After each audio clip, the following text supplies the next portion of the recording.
Howdy. Hi. Hello. How are we doing today, everybody? Oh, let me get closer to the mic here. Hello. Sugar Rush, what's going on? Hi. Howdy. Tapple Jackson, what's going on? Jeff Breaker, what's going on?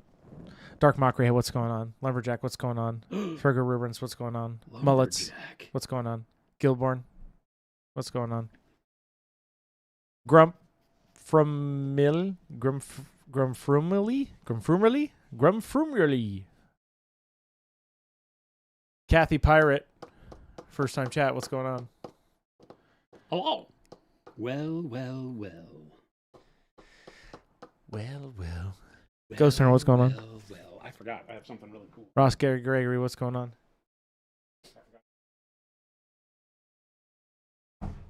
That people are going to want to see. Look at this. Hi. See the difference here? This is great. Oh, look, it's a sushi. Hey, it's me. What could Jason possibly have? He can't really see those. Oh. I have them backwards. Because that's the back. Oh. What could they be? How's the weather out here? It was rainy, and then it gets hot, so all of our beautiful plants start to bloom. It won't close. That's what that's for. I don't like that. Walking. Fix it. Watch your step, sir. Hey, I don't have to watch my step. You I can trip and fall if I wanna. We actually really want you to watch your step. Oh, okay. Get it? One step. What? Is that a... Was that a... What was that? That was a... Oh. Don't do that. That was a great joke. Don't do that. Bilbo, greatest little hobbit of them all. I only get to sing that once this stream. You've already done it 18 times. Not live. Oh, my God. Huge difference. All right, I need to divide pants and jackets. You need to divide pants. Oh, okay. I see what you're saying. Pants. Oh, because those are the commando units, I believe, correct? No, these are just rebels. The commandos are these guys with, like, the long coats and the special Okay, weapons. got it. And on their knees, I think. I don't know what's what. Gesundheit. Sorry, guys. The regular rebels have the square backpack things, right? Yeah. So that would be plus this guy. Okay, we can take this guy off, and that would be 6. Don't mind my sniffles chat today. And I got bad allergies. 6 and 6 pants. With the pants. Chat. What? What the? Whoa. Whoa. Haha, it's real. What the heck? What the heck? This episode is brought to you by Special Sauce. Scan it. Wow. Great stuff. What the heck? And what the? What's going on, Ozzy? What the heck? Good stuff. Dark blue, black. Good stuff. It's real. World Captain Schmo, Tech Elf. Hey everyone, the Squigmar results are in. I don't know what that means. Scorched Earth, hi here, Chris. My allergies have been awful. It's been wild. Those are some one-step paints, Jason. What the heck? It feels... We got them in the labels now. It feels real. This is it, chat. When they're in labels, it feels real. Like, and if it's just different. As you've been seeing, we've been releasing the colors every day, so... Even though you all know them here. It's just real when it actually is real. Had a big week, man. We've had like the first full set of Sable brushes off the production line here in Arizona this week. I've been painting with them. This is the first number 4, US number 4. Crazy. He's got some stuff he's going to show you today. Oh, yeah. I have some other fun stuff, chat. I don't know if you deserve it, though. Ozzy, what do you think of the new Starcraft models? They're pretty cool. If you're into Starcraft, I'm sure you really like them. Yeah, I think that's the key, right? With any of those IP games, it's going to take people that really care about the IP. Yeah. I think some of the models are neat. The Zool guy or whatever? The Queen of the Swarm model, I forget her name, would be something I'd be interested in painting. Hey, Stan. Morgan or whatever Thank you. I don't know. Morrigan? Is that her name, Morgan? I don't remember. I don't remember. Stan, thank you so much for that sub. I don't know anything about StarCraft. It was never a thing I got into. I don't like RTS games. So you don't? No. Oh, I didn't know. I would think you would like RTS games. Nope, I despise them. Really? Yeah, like the original Warcrafts and everything. I hate those games. That's surprising to me, actually. I do not like micromanagement games like that. Oh. They're too real life. It's like I work all day. I don't want to go home and work. I love RTS games. Yeah, I can't stand them. Does that surprise you? So StarCraft never made it on my radar. I mean, I knew what it was. I had buddies that played it and all that stuff. But at the end of the day, I was like, nope, don't care. Yeah. I've watched a lot of the cinematics because it's a great story that they have. Well, Blizzard famously is good. Oh boy, sorry, I don't know where that came from. It's our allergies here in Arizona are wild. Bless you. Yeah. Wow. And yeah, I like StarCraft. I like RTS though. Like Total Warhammer, like those games. Love those games. Okay, so that's different. Right? Oh. Big strategy war games like the Total War series are different. They're not micromanagement necessarily, except in combat where you're rank and flanking armies around. So that feels more like a tabletop game.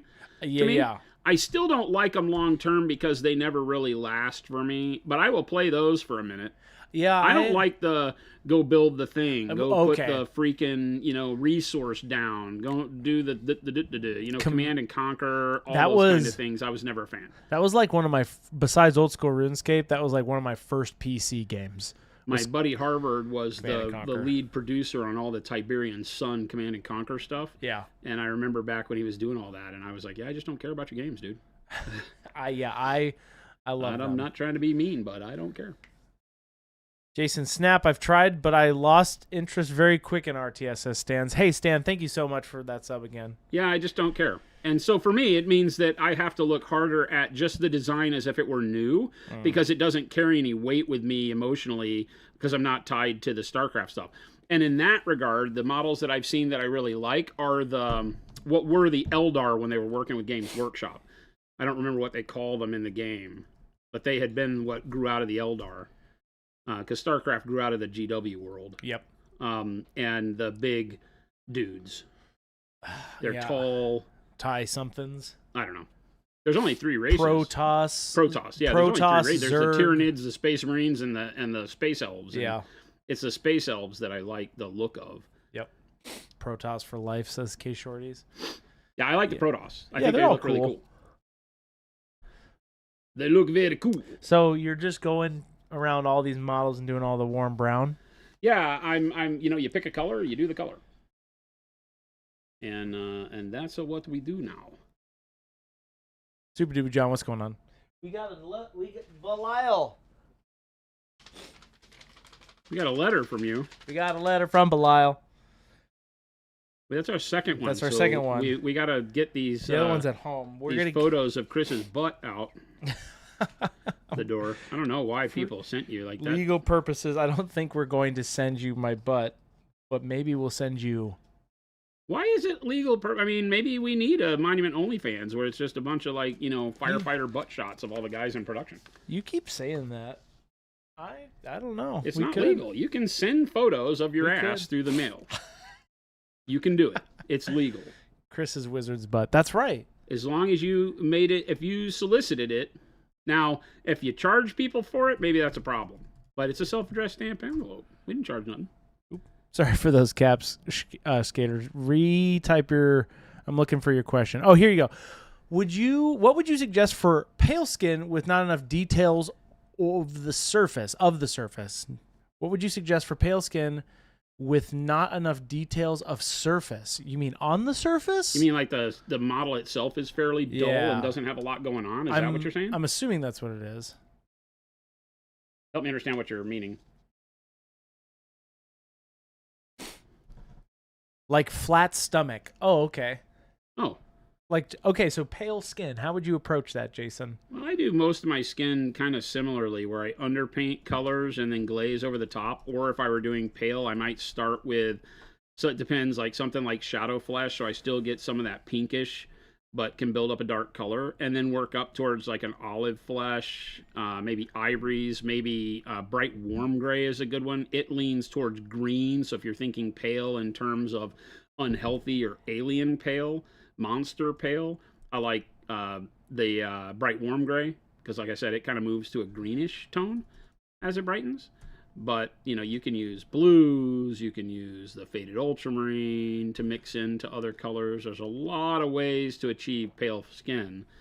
If you just want standard human pale skin, then keeping working up towards something like peach flesh can make skin look very, very pale and still hold that pinkishness and liveliness to it that you want.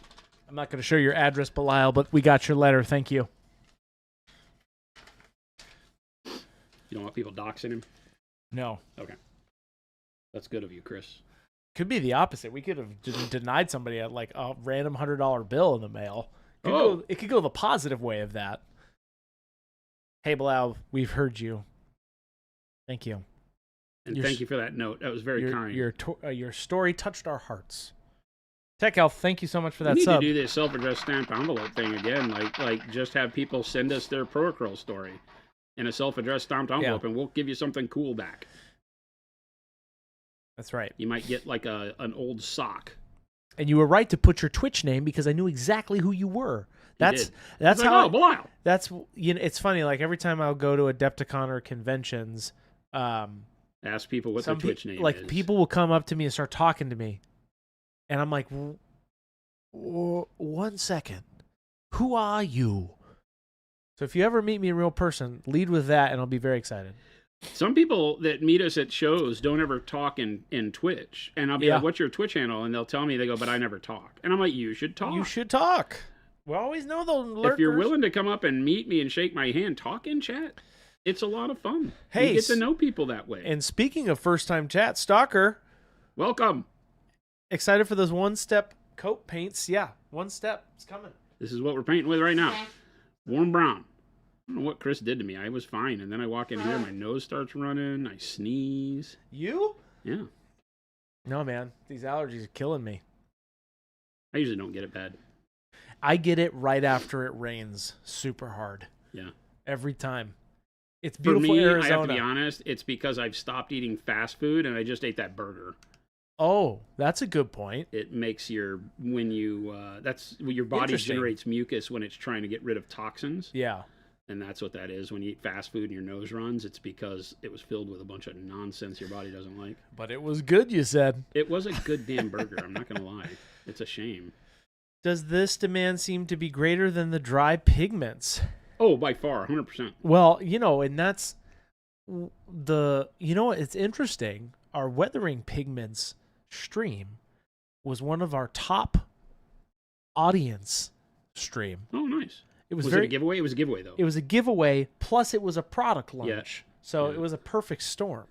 Yeah. So I think everybody got really hyped for it, and you all delivered. And hopefully we delivered it to you if you bought some and you got some. Hey, you know what's happening in this week's giveaway, Chris? What's that? Which is probably going to happen, what? Tomorrow? That's because Dallas is on. Because Dallas is on? Dallas is on, so we were going to do our giveaway tomorrow. Oh. Well, potentially. I'm going to go ahead and sweeten the pot because... we don't know what the pot is yet. From here till Adepticon, there will be at least one winner every giveaway week that gets a set of OneStep. Oh! We got to tell that to the crew. We have full sets. OneStep sets now. Ready to go. So just throw that out there just to tease you a little bit. One lucky winner all the way through Adepticon on our weekly giveaway. We get a full step of OneStep. Full set of OneStep paints. That's a very lucky winner, Stalker. It is. That is. I might even throw in Rust, but I don't guarantee that. I don't know if I'm feeling that generous. I have to stop someplace or people get mad at me.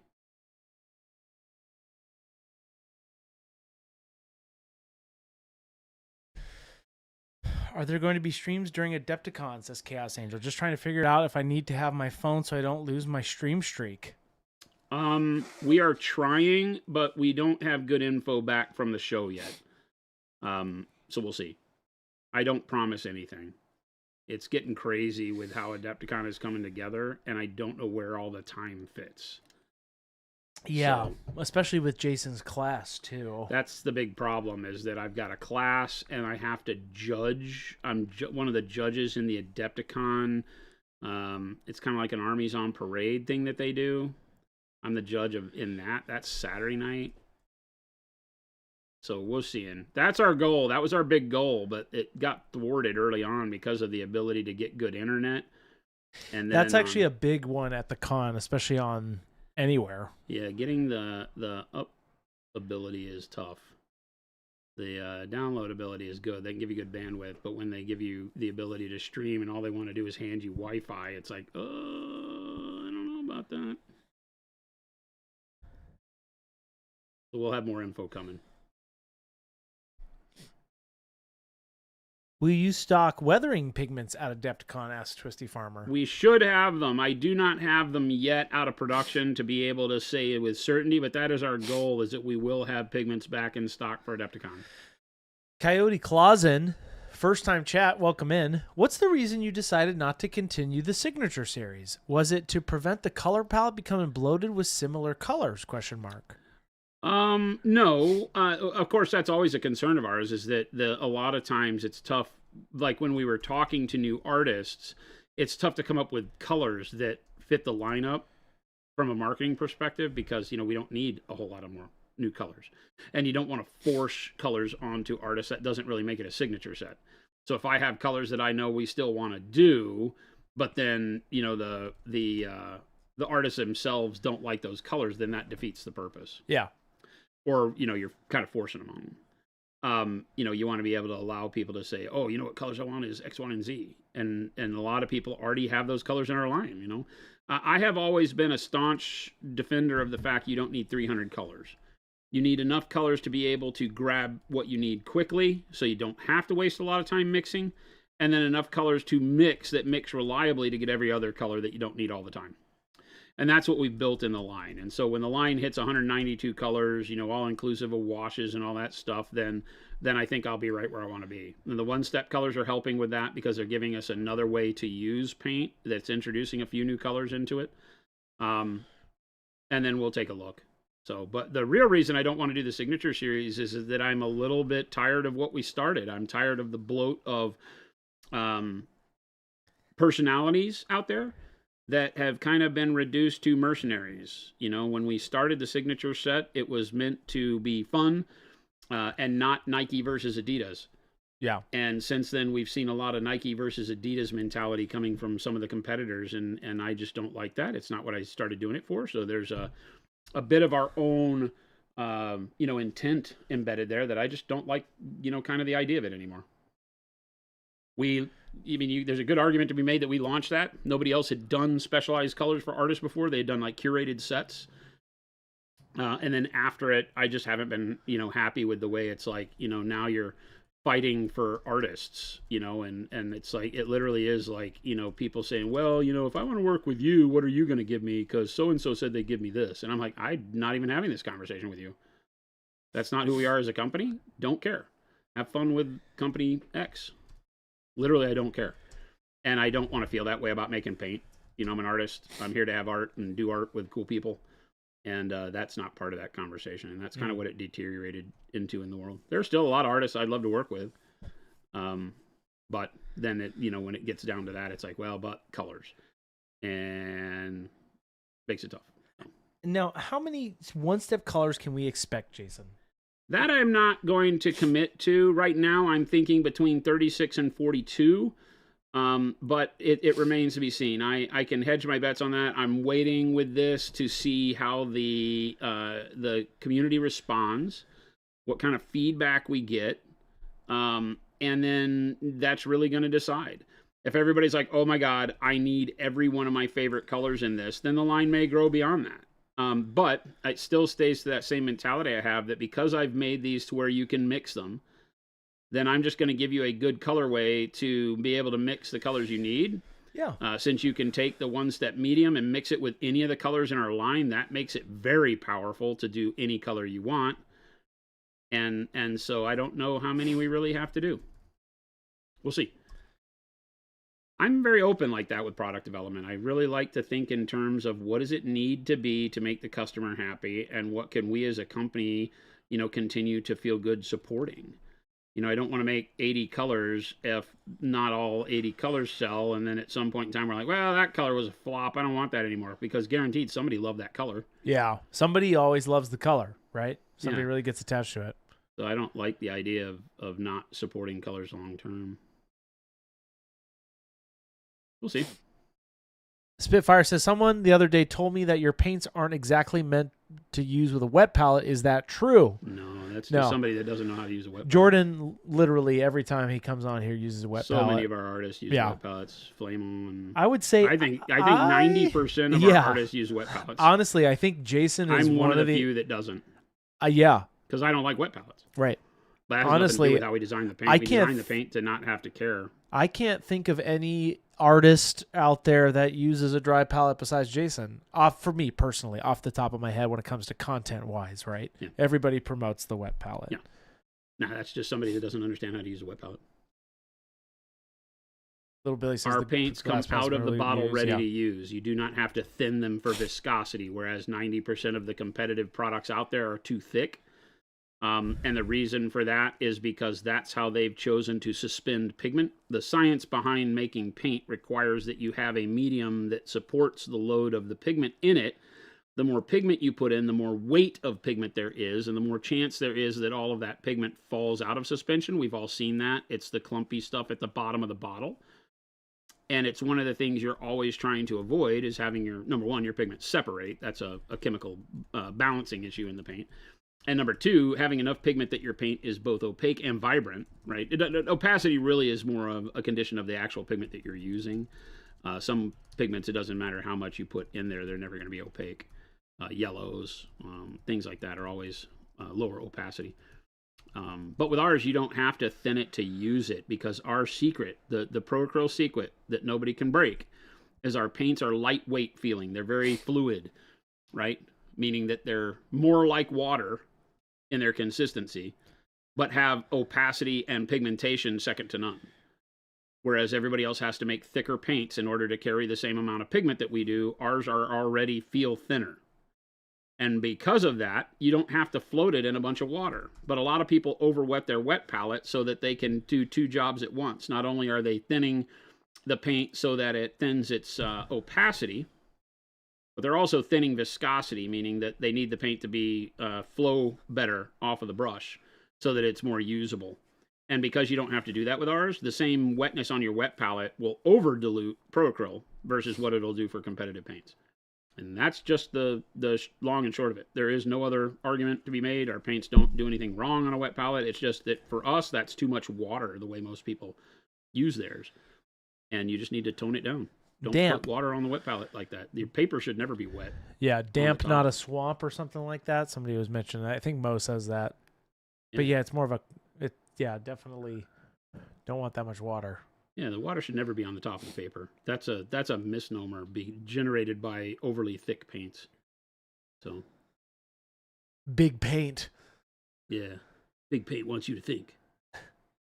11 out of 10 doctors don't recommend. Don't want you to know this one trick.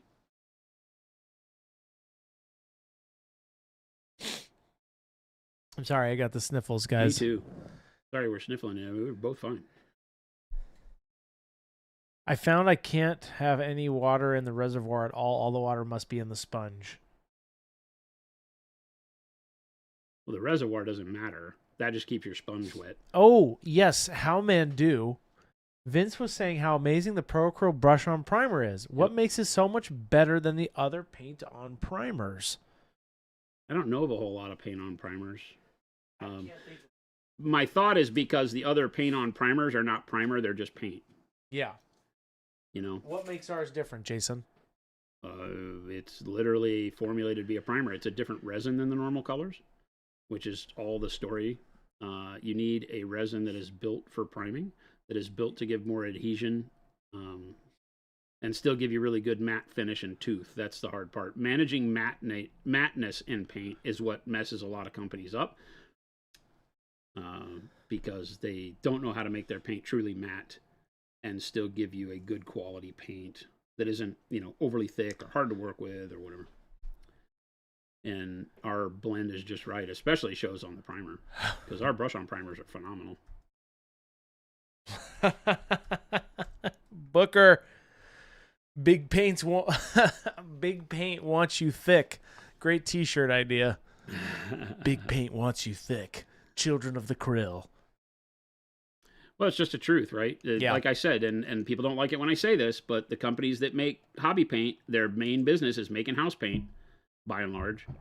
And so that's where they come from. That's where their formulations come from. Our paint comes from the knowledge of how to make art supplies, high-end art supplies and paint, not house paint.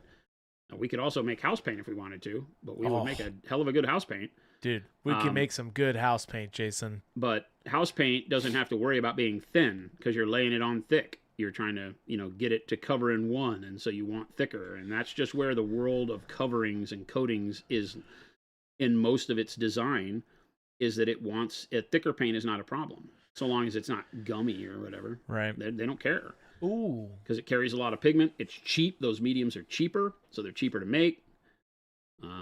We don't spare any expense. The pigments we use are amongst the most expensive on the planet for what we do. Ooh, Justin, this is a great question. So what's the advantage of an individual OneStep color if you can use the OneStep medium with any color? That it's pre-mixed, right? You'd be surprised. I mean, we're all lazy. I'm lazy. I'm a lazy painter. I like mixing color because it gives me control to dial the color where I want it.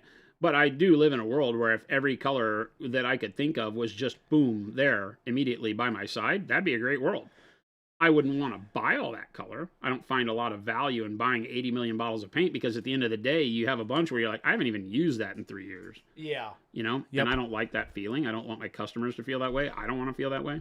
So we don't, make a million colors because of that. Right. But yeah, the ability to just have this right out of the bottle for the colors you use the most, or for a good set of colors that get you 60% of the way there. You can mix the pre-bottled ones, right? Unlike the other kind of speed paint style paints out there, these mix tremendously well with each other and with other opaque colors. So you find that there's a lot of traction you can get out of these paints just by mixing them with the current Procro line, by mixing them with themselves, much like the transparents were built to do. I only make 9 colors of transparent, technically 10 if you include dark magenta. But 9 colors in the set, right? And those 9 colors will make an inordinate amount of colors for you with mixing. So you can get whatever transparent color you want. Same with these. We have the same mentality with every paint we make. We want you to mix. We want you to get better value out of every color you buy rather than trying to sell you 18 colors in a triad or whatever language we want to make. We just want you to buy the color you like and be able to use it for anything you want. You can airbrush with them. You can do whatever you want. So having premix for some people will be great. And other people may only buy the medium and a handful of the colors and then make their own as they go. Yeah. Both are very viable. There's no shame in either one of those. That's why we make the medium. We want to bring, I cannot stress it enough. I want to bring the best value in as many ways as humanly possible. And let you choose how you want to use it. You may say, yeah, the premixed ones don't really offer a whole lot of value versus, the medium. Is the OneStep Blue a 1-to-1 match with the main range? Same pigment, but I warn you on how you want to say matte. They work tremendously together. Yeah. But you might find, because OneStep is reliant on how it looks based on your base coat. If you put it over a real bright white Zenithal, it will look different than the blue in the bottle. But they will still work very well together. Same pigment, so you'll be able to use them in the same situations. But will they look exactly the same? No. I can pretty much guarantee no. Because the way you use OneStep is as a filter color. That's what these are. And by using it as a filter, it will change the way it looks on almost every model you want, which is part of the glory of them. A little thinner changes the entire outlook of it because it lets more of the brightness show through, right? Thick right out of the bottle, you'll get a really good, intense coloration, but it'll be darker that way because you've brought more pigment onto the model. So their flexibility is endless, but I would not say we call like royal purple because that's what it is, same pigmentation. But depending on how you use it, will register whether it looks exactly like the royal purple out of the opaque line or just close enough to where they are like a shade of one another or a tint of one another. Right? You might find yourself doing royal purple OneStep on a model and then using royal purple to shade it or to highlight it, depending on how much black or white your OneStep layer went over. So it gives you a lot of flexibility to play around with. Yeah, and going back to Brent's question, can I control opacity to an extent using the paint no paint technique with my airbrush? Oh, great question. Well, it's a filter, so yeah, to some extent, because how much paint you put on is going to give you the opacity variation on the model. And then really thinning is the big deal, right? But yes, if you feather a color on, the first layer isn't going to give you a lot of color, and as you build it up, you get more. And that you can definitely do that with these. Remember, you'll lose a lot of what they're really built for out of the airbrush, but they become a tremendous filter. If you were around when we did the blue on the spider, it just was butter using them. That'll be a really cool way to do that in general. Go in your airbrush if you're a fan of doing that kind of stuff with the OneSteps. Yeah, because you can thin them and just filter them over the top, or put them over a Zenithal Prime model without a lot of thinning, and they'll just give you instantaneous color, but they will not give that contrast and shading to the model. You'll have to bake that onto the model with your pre-coat, like your pre-highlight, because you won't be able to put out enough with the airbrush to make them flow over the surface like they're intended to do. So they work a little bit different, just the physics of paint at that point, right? You can airbrush washes. They just don't look like a wash necessarily because you don't put out enough on the model to flow into the low spots.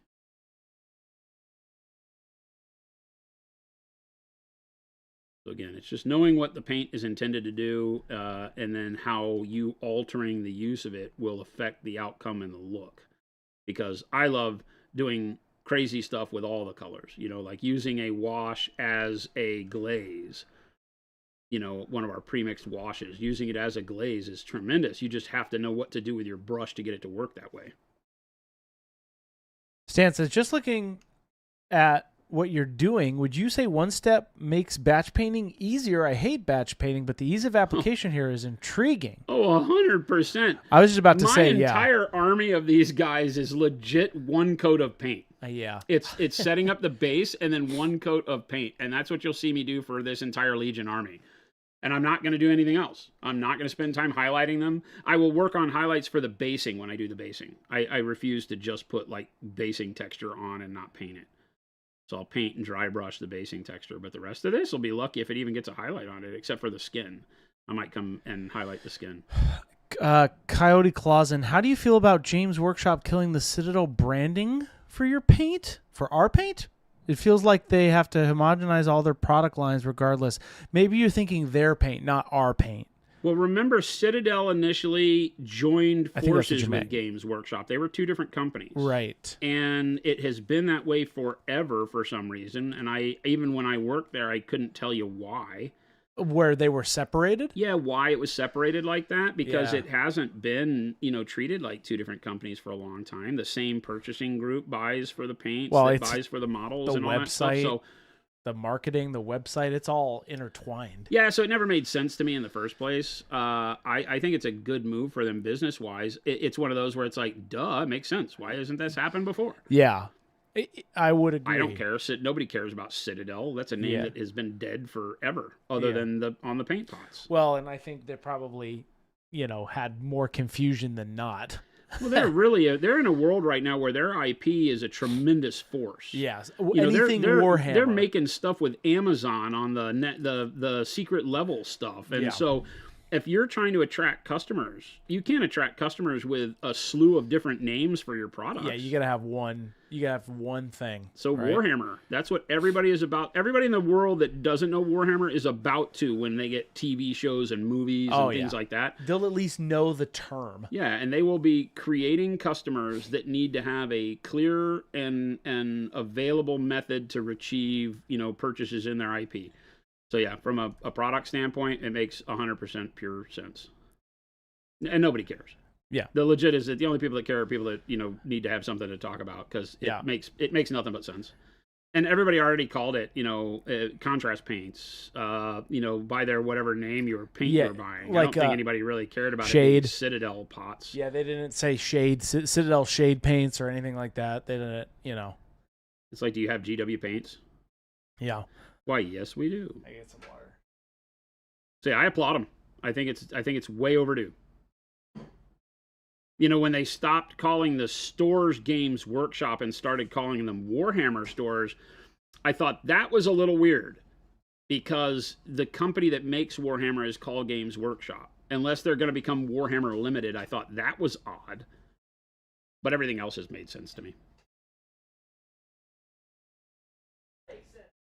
Getting rid of Forge World made sense, even though I hate the idea that you don't get to have those fun big models. But nowadays, what else could they make that made sense? It made sense back in the days of all the metal models and not much plastics, that when they wanted to come out with something that they couldn't do with technology at Games Workshop, they had an outlet in Forge World to do it in resin.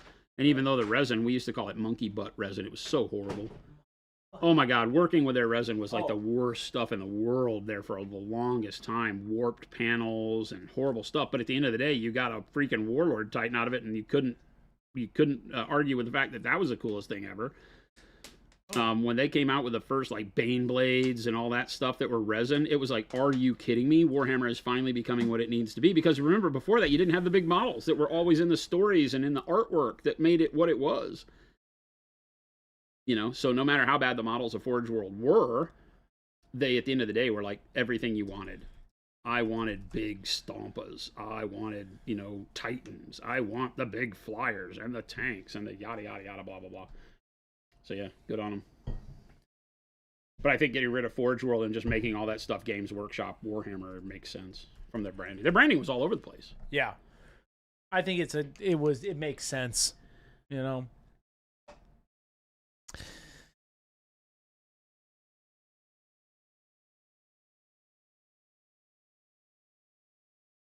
I can't really read your name because it's in blue. E. Gordon. Will there be a white for clones / stormtroopers? Other contrast paints are really great. Yes. Not in the first batch. The white I was not happy enough with, so we canned it for, I forget which one. I think Graphite Green made it in instead of white. But in set 2, we'll have a white. And I will probably, if all goes well, I will have that to test at Adepticon, so that if you come to the show, you'll be able to see the next 12 possible colors. There's no guarantee they're the next 12, but so the next 12 colors that I'm working on, you might be able to get your hands on them at Adepticon and have some fun with it. Hey, great segue. And if you are going to Adepticon, remember we're having our minis as celebration this year. Celebration. Minis is our celebration. That was a test, Jason. You passed. And if you hit that link that I just put there, it'll tell you all of the details you need to know about how to submit models for the MAA Cup Teaser Challenge and all of that good stuff coming up and what we're going to have. So, and also just keep an eye out for our socials. Oh my God, it's going to be posting a lot of that stuff. So many amazing artists there. Over 20. Yeah. Over 20 amazing artists are joining us on this journey for the celebration. We could have had 100. Yeah. We just ran out of slots, When we started this, we were like, maybe we can get 10 people involved. And then everybody was so generous with their time and slots for both feedback, because there will be times you can sign up. No, you don't have to sign up. That you can show up and talk to an artist, hand them your model, get feedback on a model, pictures on your phone, model in hand, whatever you want. And you can sit down and talk to the likes of, Chistoff, Steve Garcia, who won Capital Palette last year. Year before. Slayer Sword winners. Yeah. Multiple time Golden Demon winners. Kenny signed on last night. Kenny Boucher, Next Level Painting. Kenny's gonna be there talking about army painting. You can hang out with Kenny on Thursday. I don't remember. Chris is gonna let the calendar fly. Yeah, we're making a graphic for socials so that you guys can see all of the timing that each artist are gonna be there. Plus, we're gonna be naming off all the artists in one of these big posts coming up. Can you pop in close? Yeah. I want people to really see the flow of these, right? Because I'm just putting paint on a brush. I'm not putting any water in it. I'm pulling the paint straight out of this cup, and that's just the paint right out of the bottle. Yeah. The paints already flow differently than normal Pro Acryl. They're thinner even than normal Pro Acryl, so they flow more like our washes do. Ooh. Anomander says, how early do submissions start for Thursday? the beginning of the teaser day on Thursday. The vendor hall opens on Thursday morning, I believe, at 10. So as soon as you get into the vendor hall for the first time, Wednesday, unfortunately, is all set up. We will not be doing any kind of customer interactions. I don't think they open. People sneak in, but yeah, we don't do any customer interactions on Wednesday in the vendor hall. Panic Bomb graphics for social side, even more FOMO. Hey, you can participate. Go check out that link, and you can actually do the online competition we're hosting over on Base Layer. Go over there and participate. If you can't make it to Adepticon, you can still participate. The MAA celebration is Base Layer's first ever quarterly challenge. So the team over there is working with us. They will be in the booth at Adepticon as well. So they will have a little pop-up booth inside our booth where they'll be talking about it and spreading the love of Base Layer. Be able to ask questions there. I don't know what kind of swag they'll have. I think he's planning on bringing some T-shirts to give out. There's a lot of you have already entered. So yeah, hit that link. It'll take you all. And go to the bottom. You'll be able to go over to Base Layer. It'll take you directly to it. Hopefully you can see I'm not doing anything you wouldn't do. I'm not. There's real no rhyme or reason as to how I'm putting the paint on here. Just where I can angle the brush to get into the details. You know, the hardest thing about this that I mentioned the other day is that because it's a little runnier than normal paint. Right? It's a little harder to control as you go into detail areas. There's a lot of butt puckering moments where you're like, I hope I don't get this out of the lines. Because it flows differently than normal paint. So you just get used to that. And you can make thin lines with it. You can do, heck, you could probably almost do freehand with it if you kept the control of the liquid on your brush. But there's really nothing I wouldn't put this paint up against. Is there a color I could use for B1 droids? Those are the tan ones, right? B1 battle droids, I think. Yeah. What'd you do for B1 battle droids, Jason? Great question. I think I'd probably have to mix a color out of the first 12 for sure, because we don't have anything that's built on that color. But you could take like this warm brown that I'm using, maybe add it to a little bit of the yellow and thin it down. And get a really neat color that could be in that kind of tan range. That would be where I would start. Wad? Once we come out with the white, you'll be able to do that because you'll be able to mix the brown with the white and get a tan. I just don't have that right now. The gray with a little bit of brown in it could be really cool, but I think it would be darker than you really want. Depends a lot on the base coat that you put it over. You know, so if you sprayed them pure white, then you can get away with murder because you can thin down these darker colors and they become very bright over a pure white base. I'm going over dark purple and taupe, which is neither one of them near as bright as white. I mean, well, obviously dark purple isn't, but the taupe is nowhere near as bright as white. So my colors are going to have very muted highlights on them because I'm going over more of a mid-tone highlight here, which is what I want for Rebels. I want things to be more desaturated on these guys. All right, I'm done with brown, I think.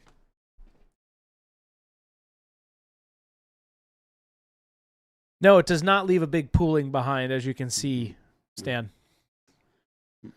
No, when they dry, and I put them on really wet. So one of the best examples that I have of that is the flat surfaces on these panels here. Yeah. This guy, all the ribbons were done with the crimson. Right? Yep. And this was just over white and black Zenithal. Mm-hmm. And the crimson went on, and it is not blotchy. The darkness is really just where the wrinkles in the fabric are. There's a little bit of darkness. There's a little pooling right there where I probably left it a little bit thick. That's the only spot I even have on here that's out of norm. You know, but I get good shading on the dark side, and then brightness. It just acts like you want paint to act and makes it look like you did a lot more blending than you really did. That's just one coat. And then I started mixing it for the second coat with our opaque color of beige red. And so the bright color is beige red. So I did one intermediary step where I mixed the crimson with the beige red to do the initial highlights, and then beige red by itself for the bright edges. That's it. So you can take the OneStep paint and then you can mix it with a tint like beige red or white or whatever to get your next brighter color, and then move to your brighter color. So it doesn't stop being a paint that you'd use after you put the base coat on. One of the biggest problems with speed paints of all types is that once you put it on, you're struggling with how to highlight it, because the highlight it creates with the undertone is not a color that's in your collection all the time. If I put my crimson over white, the color that it gives me is not crimson and it's not white. It's a blend between the two. Well, so I need to be able to maybe take white and mix it with crimson to recreate that blend to do my highlight layer if I want to. If you're not just leaving it with OneStep as the only paint on the model, then you can mix it with whatever color you want, with the opaque colors or whatever. Danger Inc. says, I'll be over the moon if you guys create a OneStep that replaces my trusty GW skeleton horde. In Wave 2, you'll be over the moon. Oh, I'm gunning directly for GW with Wave 2. Nice. 100%. 100%. You like that, Jason? Yes. Maybe. Yes. What's your laser sound like? In a 3, 2? Lasers don't make noise. They do. They don't. Here's my laser noise. They do. Here's my laser noise. Is No, they do make noise. No, the hum of the coil that fires the energy through the lasers. Lasers don't make noise. In my fantasy, they make noise. All of the shows make them make noise, but they don't make noise. Hey, next level painting. There's no noise. Kenny, Lasers subscribe 107. Lasers don't make noise. They make the hum of the energy supply. Kenny, we're so excited that you're going to be there. Super excited to see you. Kenny is going to be joining us at the Minis' art celebration. We're making laser noises. Yeah, because I always think about that in BattleTech. Like, what would the lasers do? They wouldn't. They just flash. No, you just see little lights. Jason, flicker. they make noise. Some of the best sci-fi novels talk about wars in space. BattleTech being one of them. BattleTech has these stories about how naval fleets would fight across distances you can't even see there are ships in space, and that you would just see twinkle of lights and ships would melt. Like, they're just in the distance, you'd see like the twinkle of stars, and then in your fleet, shit would just come apart. Like, ships would just melt. You'd have you can't see it. But you're saying there's no sounds. No sound. I don't believe it. No. Not my fantasy. There's no ice cream in space. Oh, you have to have sound. There's no pew, sound. Pew, pew. You know what? If we get to that sci-fi future, everybody's going to be so underwhelmed. They will be. Because it's like, no. We're going to freeze Jason. And you think about the Expanse, where they used really good physics. Can you imagine that many solid rounds getting thrown out in space, and those rounds just go? Yeah. If you miss the target, watch out. They just go forever. Yeah, there's just like, you're just flying your little ship along on a Sunday afternoon drive, and all of a sudden you just get raked by, just bullets from a war that happened 50 years ago. Yikes. But TIE fighters scream in. Some of the greatest sounds ever are in the Star Wars noises. Hey, Wad, you better be bringing a piece, mister. I know you are. Bring all your models. What are you talking about, Wad? Ice cream has no bones. Again, Kenny, we're excited to have you at the booth. He just subscribed. He said XOXOXOXOXO. You don't see it on there. And kisses. He hadn't typed. Yeah. Kenny, we appreciate you. Kenny's on the calendar. We'll be announcing all that this week, I think. Yeah. Yeah. Mm-hmm.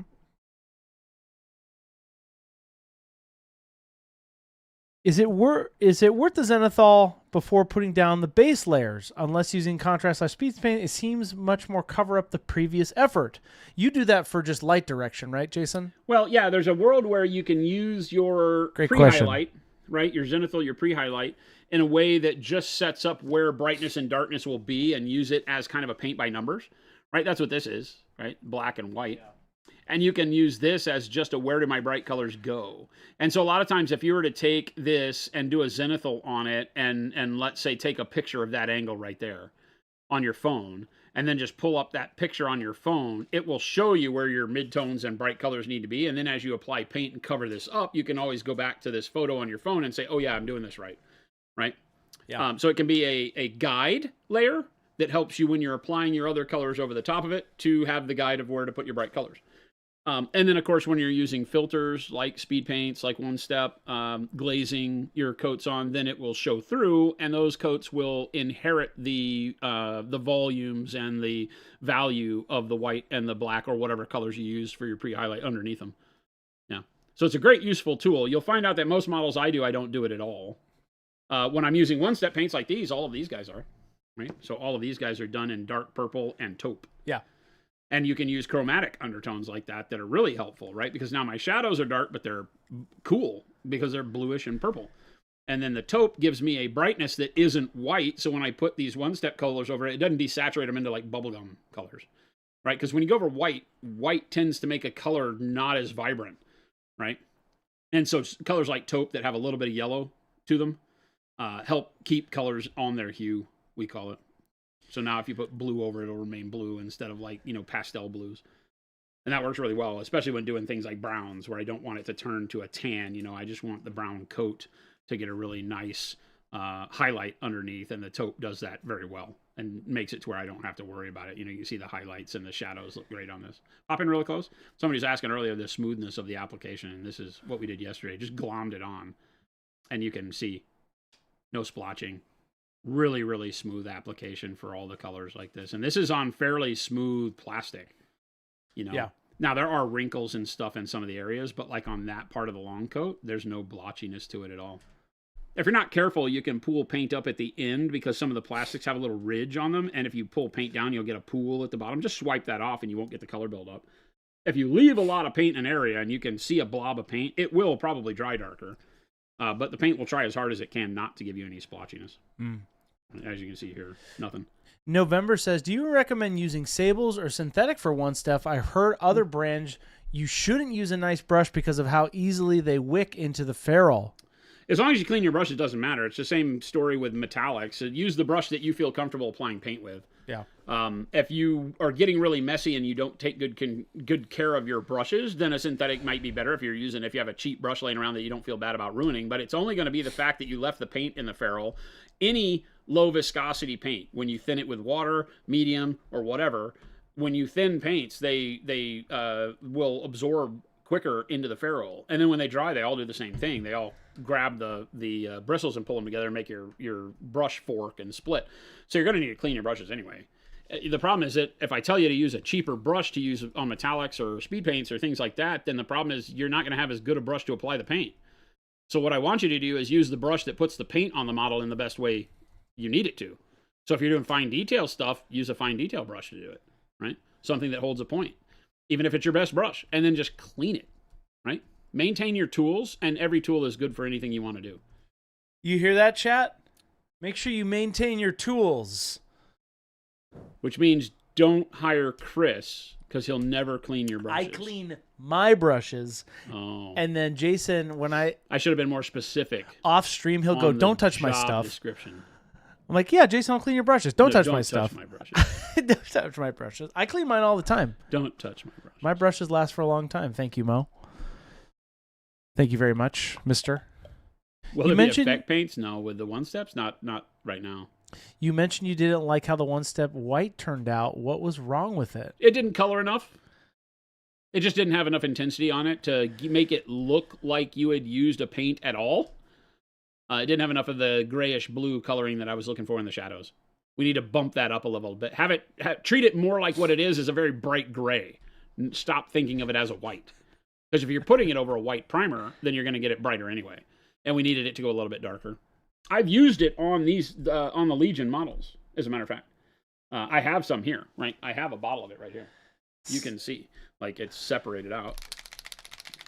But that's it, right? So it's kind of what it is it's based off of our white blue. Yeah. Right? But it's too bright.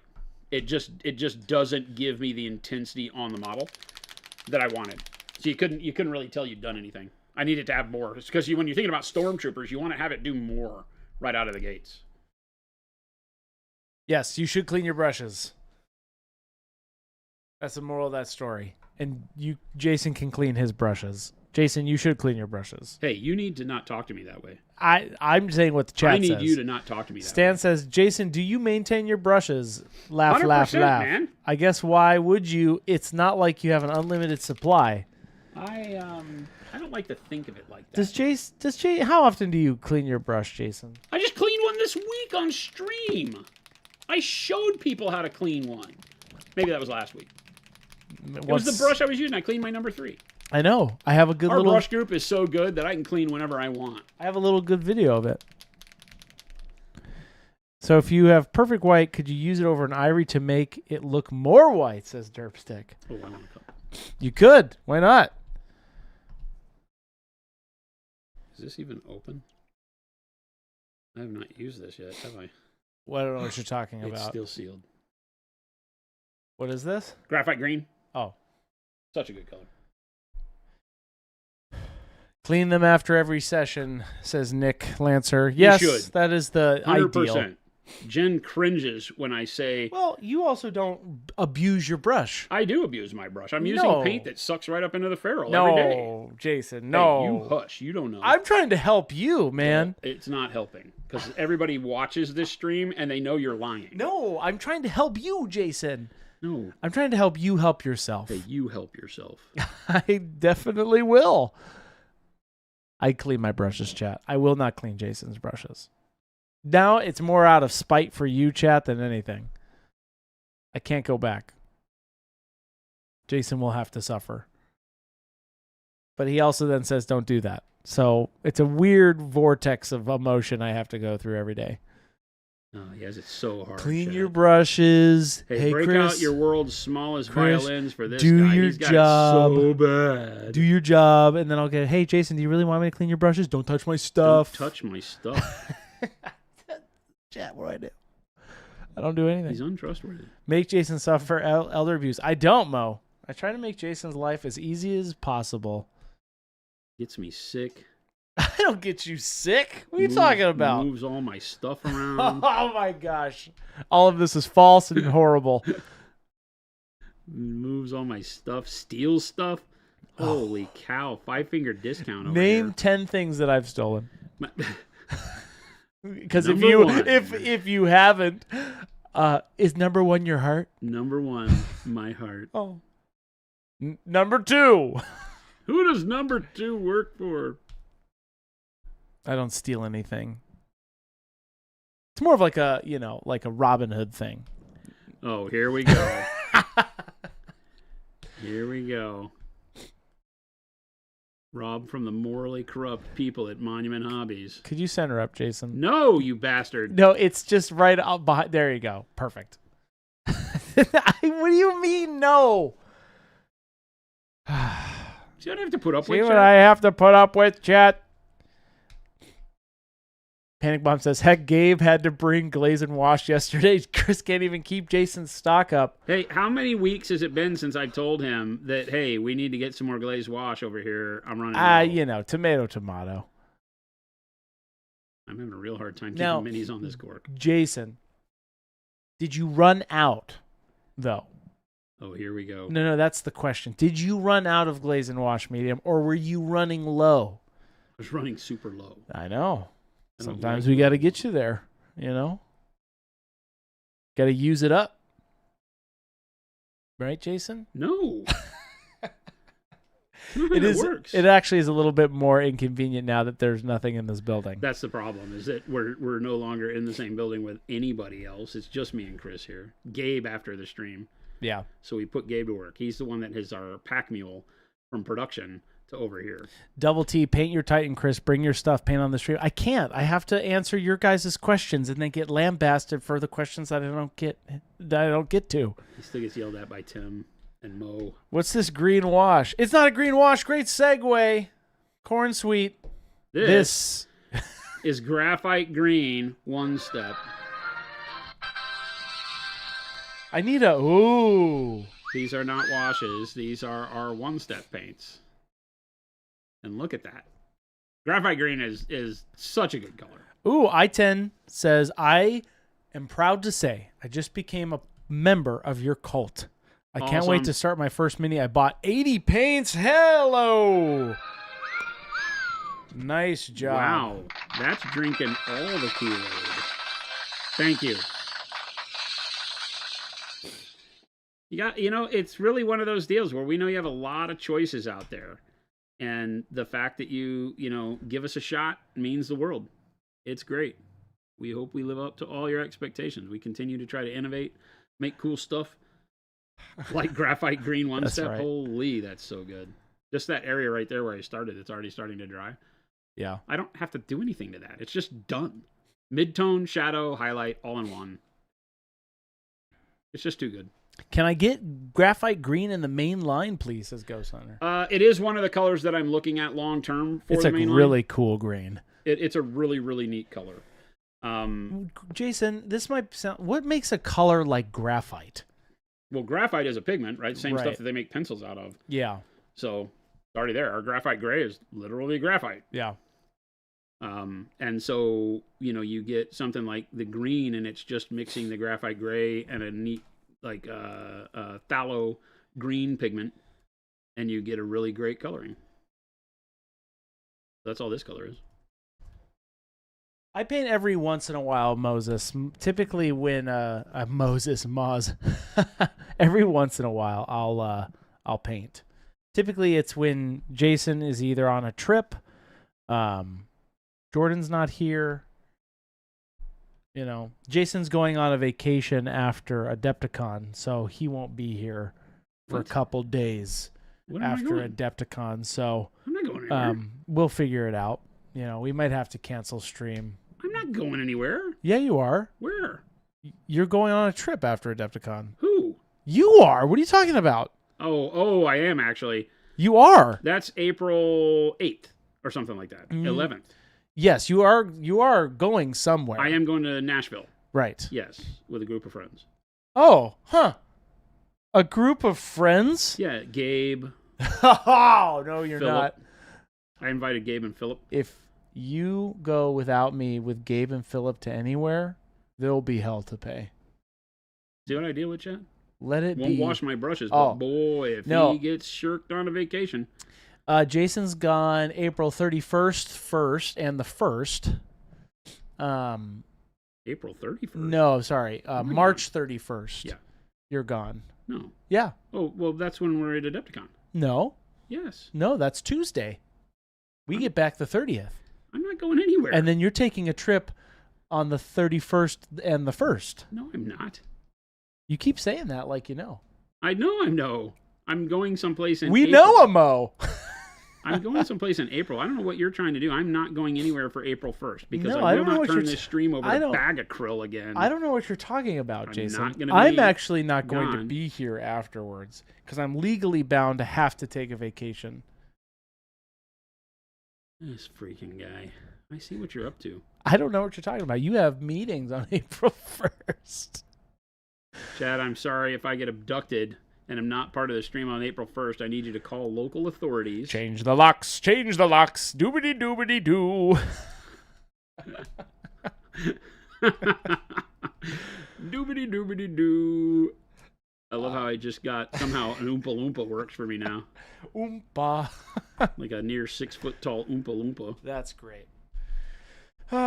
Chris, Chris would put Jason's stuff out on the lawn. No. Oh, 100% he would. Stan, Chris, have you arranged for him to visit retirement homes? Yes, there's a nice Brookdale's right down the road.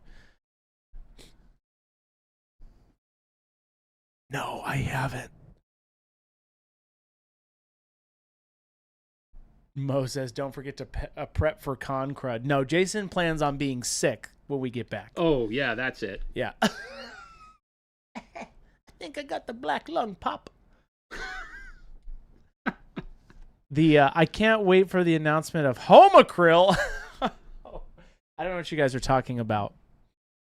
I will actually not be in the office on April 1st, so.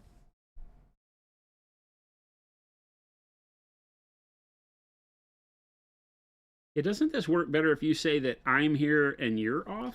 I don't know what you're talking about. See, that's what he really meant to say, but now he's messed it all up. No, I will not be here. You'll be here though.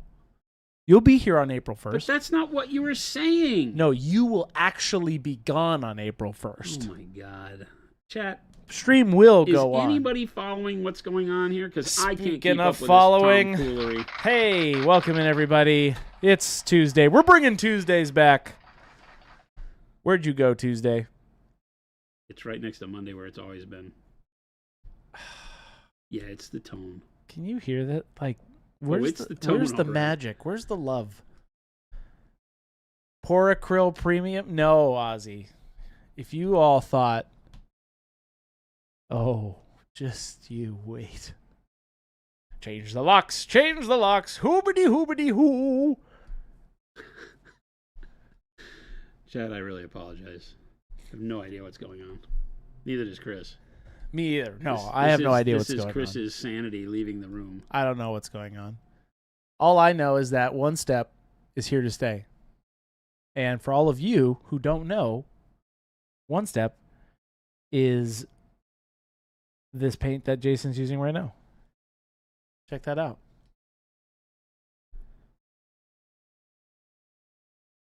It's too good.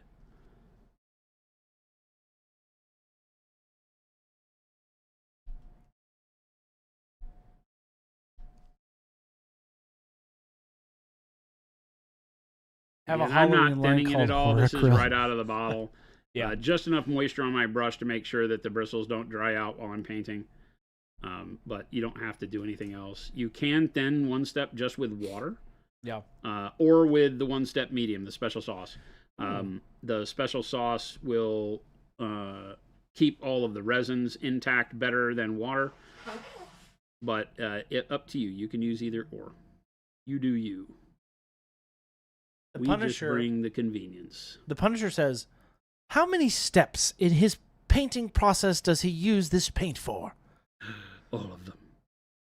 He uses one step every All step. Steps. It's a step. One step. It's the step.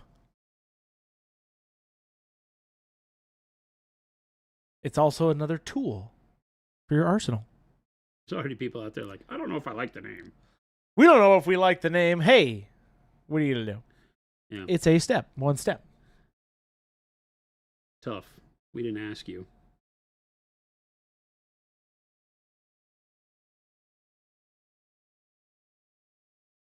Malev says, I don't know if this is against NDA, but I had the special sauce with my burger last night, and it was great. False. You did not, Malev. Unless you've broken in here, and I've changed the locks. Change the locks. Hoobity-hoody-doo. Malev, I don't think you have This that. guy. I don't think you have our special sauce. This guy. I just want you to take that in real quick.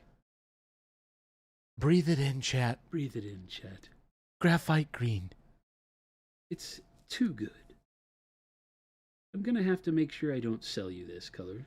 Belial says, which step is the step where you have to go tell everyone the things you did that you're sorry for? Question mark. What? What? What are you talking about? What are you talking about, Belial? I liked this poetry, though, that you've written.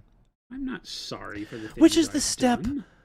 Which step is the step where you have to go tell everyone the things you did that you were sorry for? Well, let me tell you in a song. That's like that show where the guy wins the lottery and goes back to apologize to everybody. What do you get when you're Jason's Huh? What? Welcome in, everybody. Hopefully you're all getting hyped for Adepticon. And if you're not going to Adepticon, hit this link. We would love you to participate in the online version of the MAA celebration.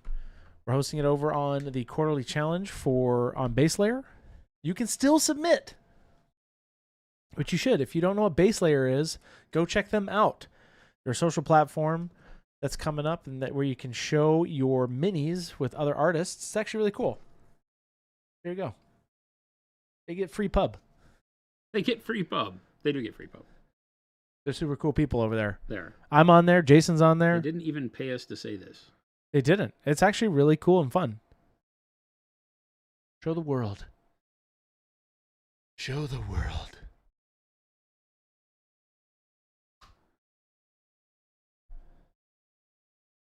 And Jason, can you use the OneStep with the standard paint line? Yes. That's the whole trick, is that you can mix it with the normal paint line. Now, you won't get the tendency to act like OneStep when you mix it with an opaque paint. That will go away very quickly, but you will get the color that you want. Yeah. So like I'm using warm brown OneStep right now for the boots. If I wanted to highlight these, I could take the OneStep brown and mix it with taupe, let's say, because it's going over the taupe pre-highlight. I could mix them together and make a more opaque color that I could highlight the boot with, or olive flash, or whatever I want to do. If you're into that kind of thing. Hey, everybody's into that kind of thing. I am very into that kind of thing. Everybody is into that. Yes. Baron says, can we expect the same bold colors and saturation in OneStep that we have come to love from Pro Acryl paints? I mean, you're seeing them right here. This is, I mean, these are the Baron colors. Dex. Absolutely. These are the colors. This has been painted like this for weeks. Right? And this is just one coat of dark green, rust, warm brown, the graphite green, just throwing colors together. And they give you great vibrancy. Straight out of the bottle with no work needed. And because you can underpaint them however you want. I've been using yellows, bright colors underneath them, and they work great. The crimson, it just becomes such a flexible tool when you start putting yellows and oranges underneath it as opposed to just white. So yeah. Big Pearl saying, why is the brown so thick? That brown he just applied. What do you mean? So this thick? one? You haven't been thinning this down, correct? No, I'm literally, this is the paint out of the bottle with nothing thinned in it, and I just do this. I just go in here with, I didn't even go back and get more water on my brush. I'm just dipping it in the OneStep and then coming on here and throwing it on. I'm using this to get the deepest brown I can, so I'm not thinning it at all. I'll show you in a minute. I'll do a jacket or something with this same color, but I'll load it up with a bunch of water and show you how that affects it. Because you can alter the tone of the color just by thinning it down or using it straight out. This is the way that I've been applying it on all of like the jackets that you've seen me do, like these. Right, so it just gives a really nice, deep, rich brown. The highlight still comes through, and it still looks really good. So it still performs its duty, but it's going to give me the most, of the color, the thicker I use it. And I say thick; these are not thick paints, but they have a tremendous amount of pigmentation, just like you've come to know from Pro Acryl. We don't shirk. You get a lot of action from these paints. Stan says, weird science question. Could you mix a normal line color with secret sauce, which would you mean special sauce, then a OneStep paint to keep in the OneStep style? Yeah. Or would the world end? If you want to mix a color from the main line into OneStep and he'll still have it act like OneStep, then just add some of the medium. Yeah. Because you can turn any of the normal line colors into OneStep paints with the medium. We'll show you some of that today, maybe. The Ranger says, are more of the mainline colors coming? Like OneStep crimson. I know you have a dark crimson. Yeah, but we aren't going to do like dark crimson. No, yeah, we are. Right now they're about 50-50 new colors and current line colors. There you go. But be careful with that, like I've been mentioning. Like just because I have royal purple OneStep, it is not going to look exactly the same, chances are, as royal purple out of the main line, because it's a filter. It's still translucent no matter which way you cut it. Even though I apply the brown thickly over what I'm doing here, the taupe will still show through and brighten the brown up. So that brown will not just be warm brown, it'll be influenced by the color I put it over, in this case the taupe. And so you're going to have to make sure that you take that into account. They will work very well together is the key. Look at that, with the green already dry on this guy. Ghost Hunter saying, does any of the lines have a scarlet paint color? Not really. We have a really good red in the expert acrylics if you're looking for a scarlet.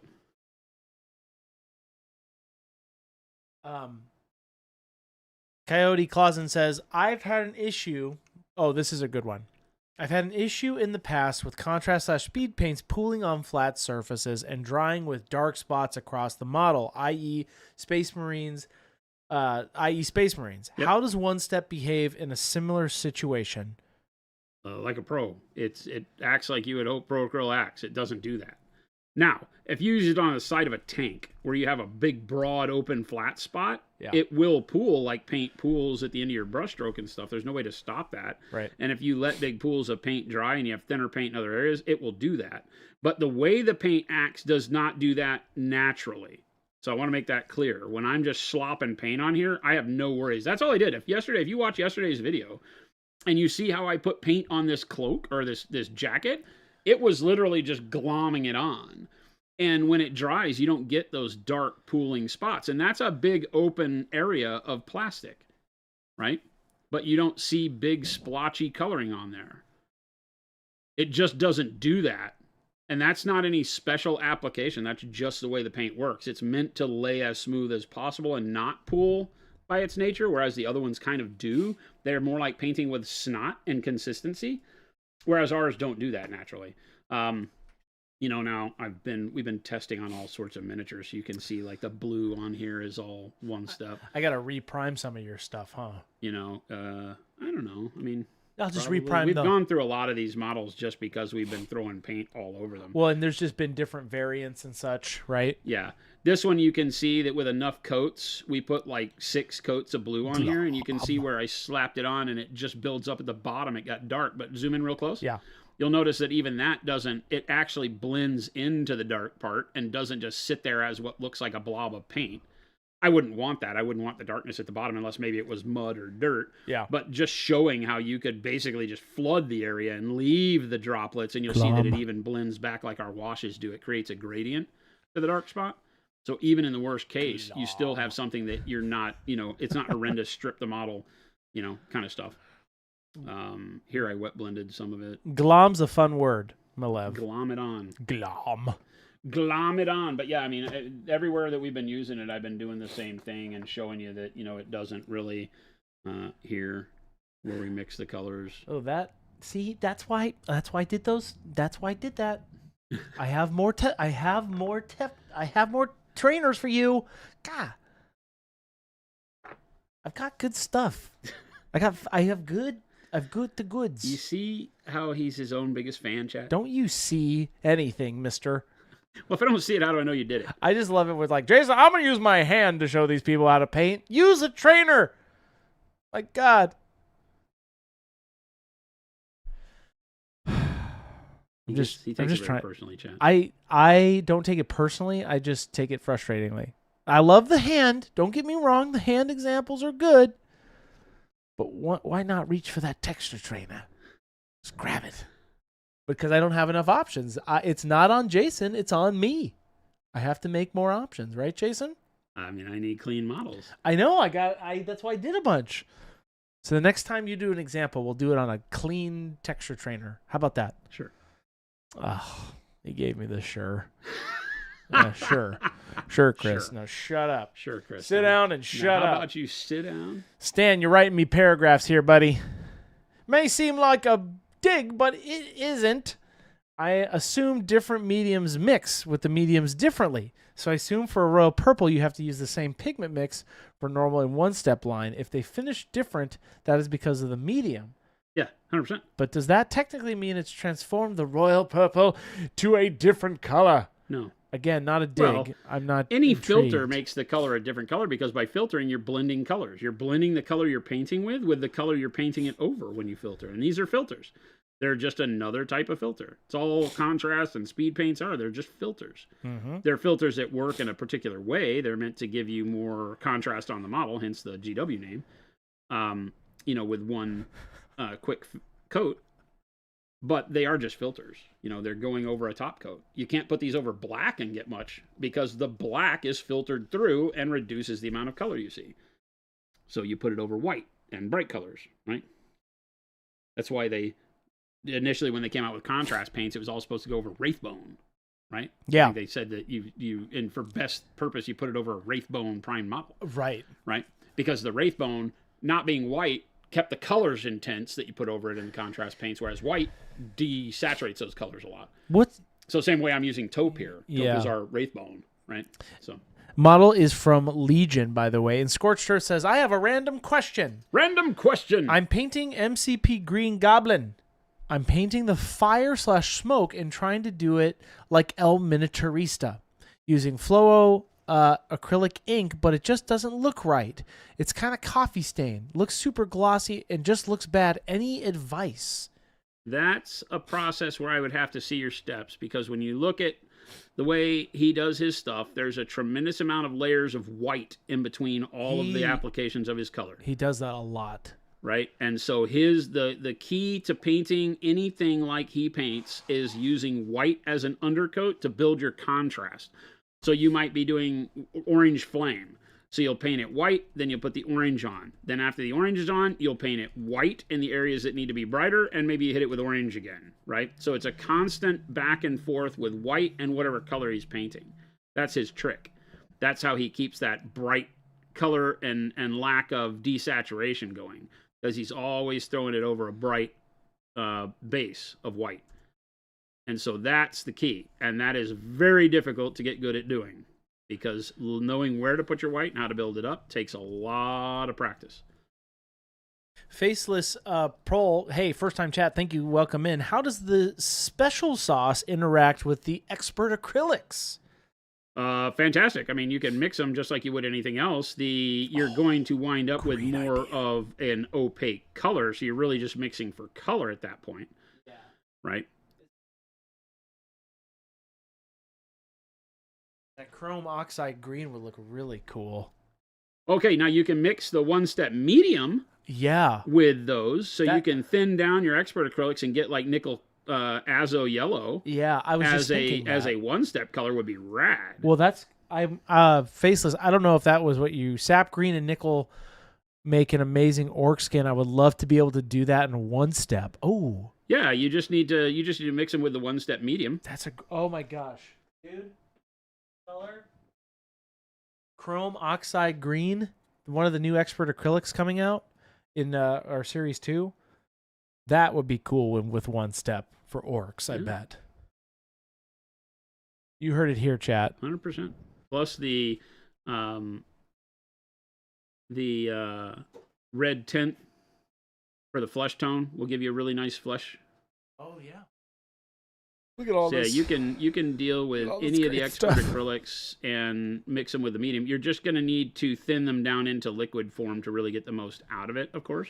Yeah. Because you don't want to mix the medium in with the heavy body paint, right? It's not going to give you the viscosity you want. Scorched Earth, going back to your set, you're using, I'm using a cheaper set of mortal acrylic-like inks. Mountain Mortal could be a part of the problem. Maybe try our transparents. Yeah. Scorched Earth, I use that all the time for that kind of stuff. Yeah. Remember, inks typically are glossy. They aren't matte. Are they gloss or satin typically? Satin. Satin's a better way to put it, yeah, but inks typically aren't looking to be matte. Right. They also don't have good enough resin to really paint models with, which is why we made our transparent paints. A lot of people use them because you get really good control of opacity or transparency with the inks. Through an airbrush. But even acrylic inks don't have a good enough acrylic base to adhere to models very well. They re-wet and move and cause you all sorts of problems over time. Baron Deck says, how thick is the OneStep medium? Noosh and glaze and wash mediums are typically a bit thicker. It's very thin. Compared to those, very thin. I'll show you.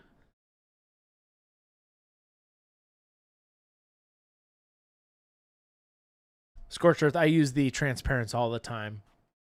Transparent white, and then all of the transparents over that is some of my favorite stuff. I'm also on an OSL kick. So. All right, these guys.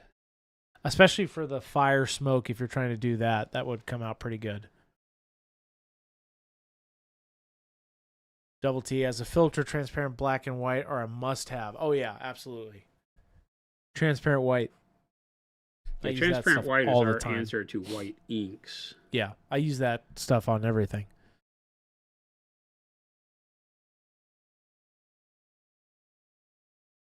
White inks will be more opaque typically, so you can get more out of them quicker, but they are hard to use if you're not really good with using inks. They move around on the model too much.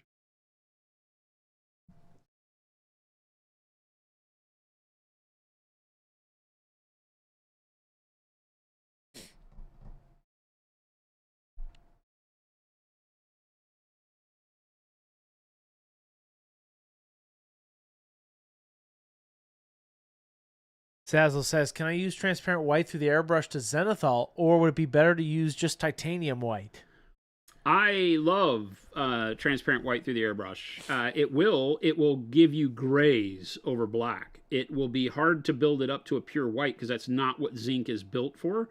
It's meant to give you all the blending that white would do without getting to pure white, right? So there's a lot of times where you don't want pure white, but you want the effect of the tint of white, and that's where the transparent white comes in.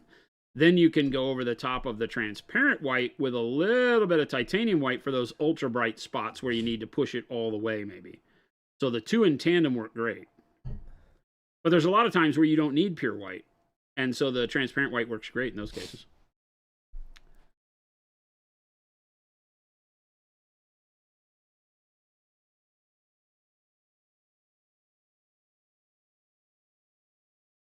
Hey, great segue.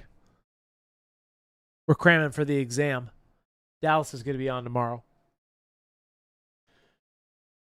His last visit before I trounce him at Adepticon. Yeah, there's going to be a lot of nerd shite talking. There's going to be a lot of that. Who knows? We might give away some hobby goodies tomorrow. Wink, wink, nudge, nudge. As the final little ode to Dallas's narrative, where he's deciding to cheat. And there you go. It's happening tomorrow. Be there.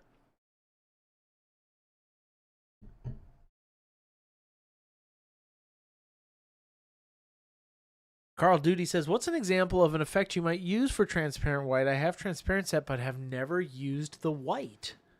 Anything OSL. It's a good base for glow. The reason it exists is a base for the glow for OSL, for doing things like lenses on Space Marines and getting the white part of the lens done is great for that. And mixing with all the other transparents to give you an unlimited amount of colors of transparent. Because you need white and black to be able to mix with everything else in the transparent line to be able to extend those colors into tints, tones, and shades of themselves. Yeah. And so that's its two big features. You can use it to set up all of your OSL, and then you can mix it with all the other transparents to get all the colors that you can ever imagine. Oh, Faceless says, I was going to mention, okay, let me go back here. It's a hard start. I've been going to go, you mentioned, I think I'm just going to say this. I think you might have mistyped here. You mentioned the second wave of Artist Expert acrylics. Can you have more information about that? I'm a huge fan. Yeah, we have them here. Tell us a little bit more about this next wave, Jason. The next wave includes 6 colors. 6 amazing colors to round out the line. Okay. Right? It has the Alizair Crimson. Yep. Right? Red Oxide Tint, which is really a flesh tone, but it's Red Oxide Tint. We're using the pigment names. Right. The Phthalo Turquoise. Yep. The Green Oxide. Right. Chrome Oxide Green. I love that stuff. Right. The Aerolite Yellow. This is basically warm yellow. This is the pigment we use in warm yellow. And then a single pigment magenta that everybody was dying for. Because our process magenta, right, that is in the main line is meant to be mixed for CMYK mixing, where you need the magenta to be as opaque as the cyan and the yellow.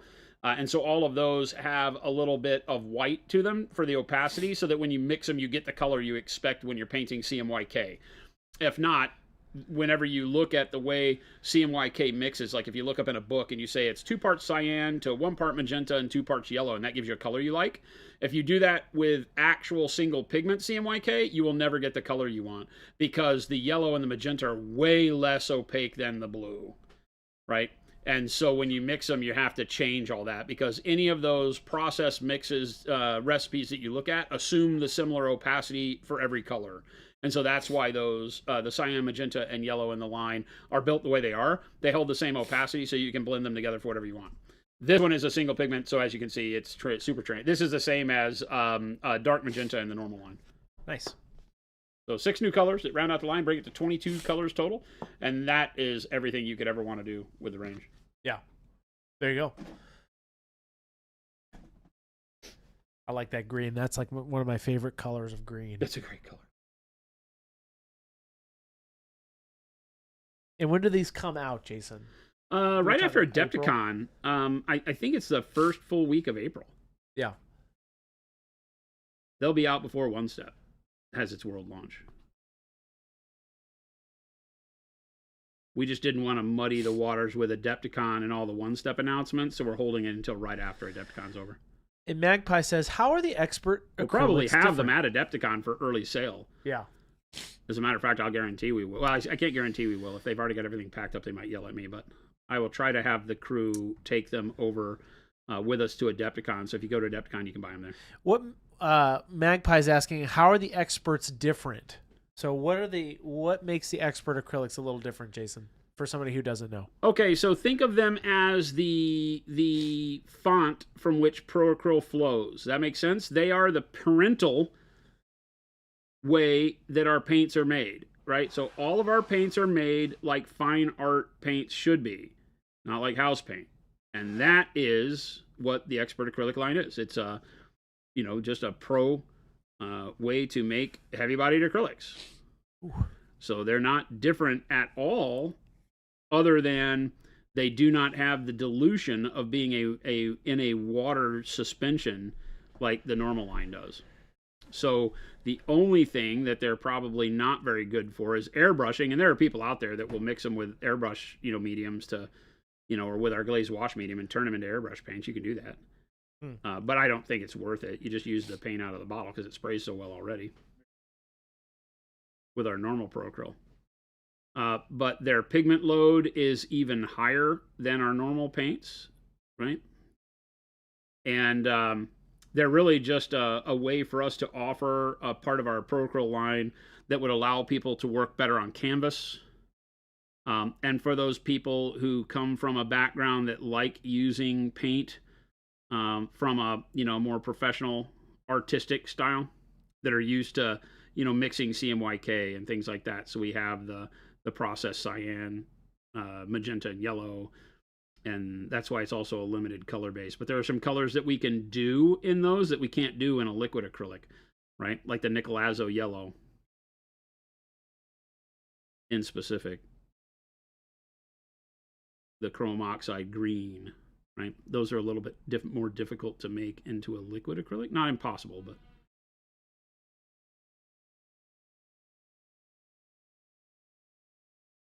that's it. It shows the pedigree sort of what ProAcryl really is and why ProAcryl is different.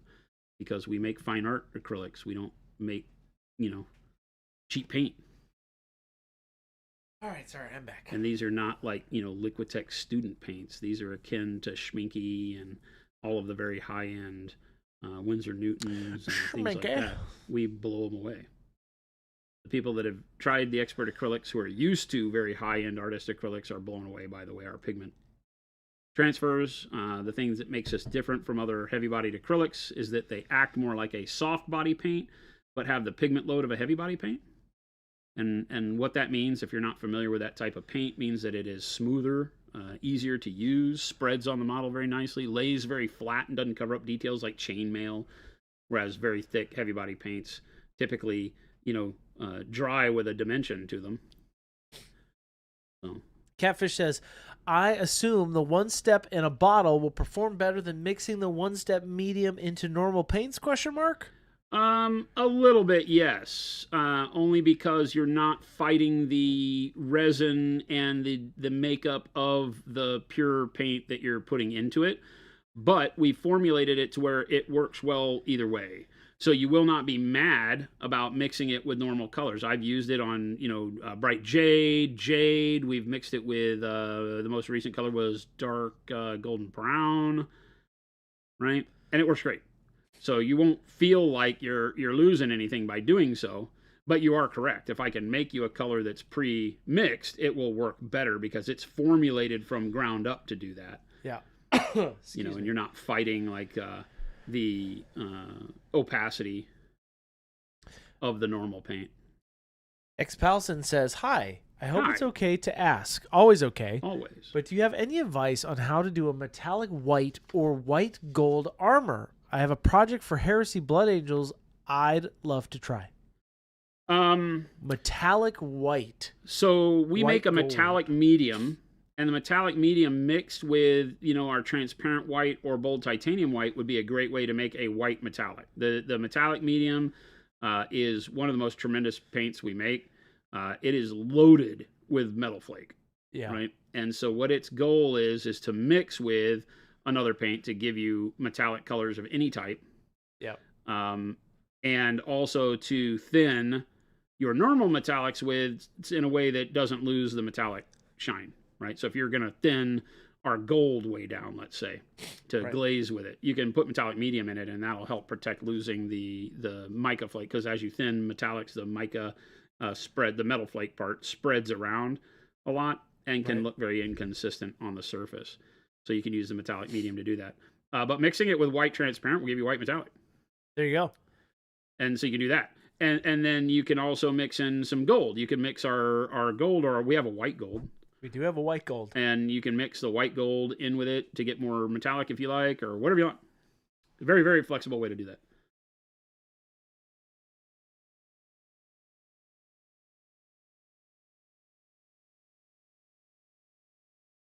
And metallics, like other things, we talk about them kind of like they're a different type of paint, but they're not. You can mix them with non-metallic paints.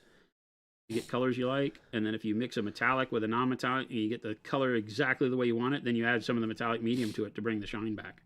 Because by mixing metallics with a regular color, you lose some of the shine. But you can get that shine back by mixing in the metallic medium. So it's just there to make working with metallics that much more flexible. You can come up with all sorts of really cool ways to use them. This color is perfect. Just works too well. Danger Boy says metallic medium and trans paints are a win-win relationship. Oh, they're so good. They're great. Yeah, that's really what the big thing that we keyed the metallics on originally is that, hey, you can mix them with metallics. You can mix them with the colored metallics or the metallic medium. Yeah.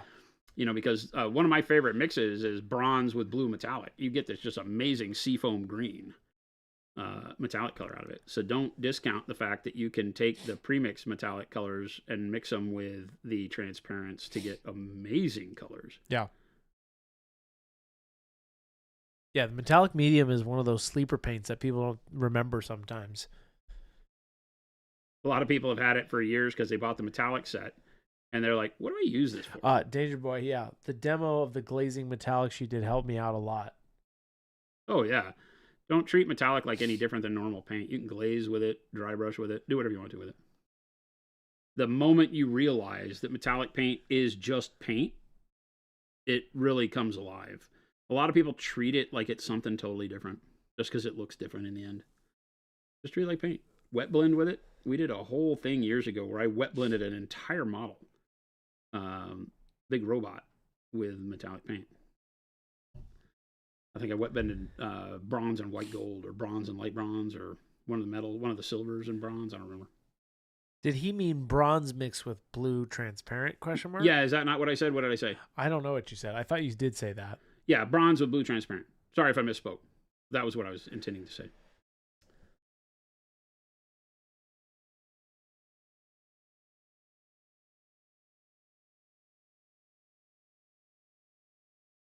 Oh, he said blue metallic. Oh, okay. Oh, sorry. You could make a blue metallic using our blue with the metallic medium, too. I was just talking fast, yeah. I just lost. You could also do transparent blue with the metallic medium, which would be super cool. Yeah, for whoever's asking about batch painting, hopefully you're seeing how this makes batch painting so easy. Because this is just... the tediousness of going through a million models with the same color is the only thing that makes this troublesome. The paint is not part of that. I haven't even washed my brush. Yeah. I just keep dipping my brush in the paint. I haven't really gone back to get water because I'm not trying to thin the paint. And you'll notice how this paint doesn't dry on the bristles enough to gum up the brush. I can still just keep painting. Right. And only every now and then do I go to get a little bit more moisture on it. Glom. Yeah, I'm being careful. I'm not really glomming it on right here, only because I'm in between areas where I'm trying not to get it on these straps. That's what I'm sorry. That's what Malev just said. Glom. Yeah, because you're not putting it. I mean, it's doing what it's supposed to do. Well, yeah, but I'm actually painting with it, right? Right. So hopefully that's showing you that I'm not just waiting for it to run into all the low spots. I am refilling my brush quite a bit because I want to have enough material to get the action out of it that I want, where it flows into recesses. So I'll paint it in an area, and then I'll go back and get some more on my brush, and then finish that area out, like in here. But you see that it's giving us that initial vibrancy along with contrast on the model, even when I'm putting it on fairly thin. Catfish, are the OneSteps all based on existing colors? No. Nope. The color I'm painting right now is not. The color I'm painting right now is graphite green, totally new color. So is graphite gray, totally new color. Crimson, totally new color. What else? Dark blue black. Dark blue black, totally new color. Which is an amazing thing, by the way. Dark green, totally new color. Yeah. If I didn't already say that. Oh, hey, thank you so much, 1975 Mr. Pink, with those gifted subs. Holler out to Mr. Pink. Mr. Pink. Got a gifted sub. Make sure to give some love. Mr. Pink, thank you. And Commando Ken says, just wanted to offer some feedback on this month's challenge. This is the most fun I've had with experimenting and blending for a while. Right? Sweet. Good. Glad to hear it. Scorched Earth, really, can we get a Fisters for old time's sake?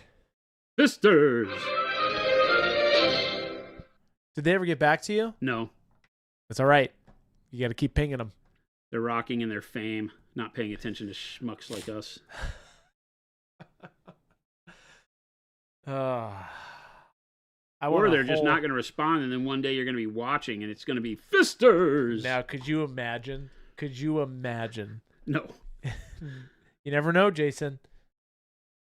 Never say never. I mean, they're still small time, comparatively speaking, so they probably are busy at their day jobs. That's probably correct.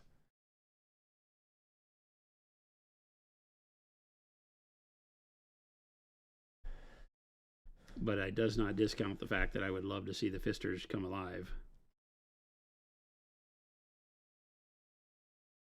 Catfish, just to clarify, I know you're asking a bunch of questions here. The OneStep colors will be going live at Adepticon for pre-release and then worldwide in May. Yes. OneStep is different from our main line, right? Just Yes. making clear. Different kind of paint entirely. It is our answer to speed paints. Yeah. Right? I have not enjoyed the action of speed paints, while I have really enjoyed the goal of speed paints. I'm a huge fan of anything that makes a newer painter feel confident in their painting. And that's what contrast paints from GW all those years ago were meant to do. It's funny because the same week contrast paints launched, we launched our transparent paints. Yep.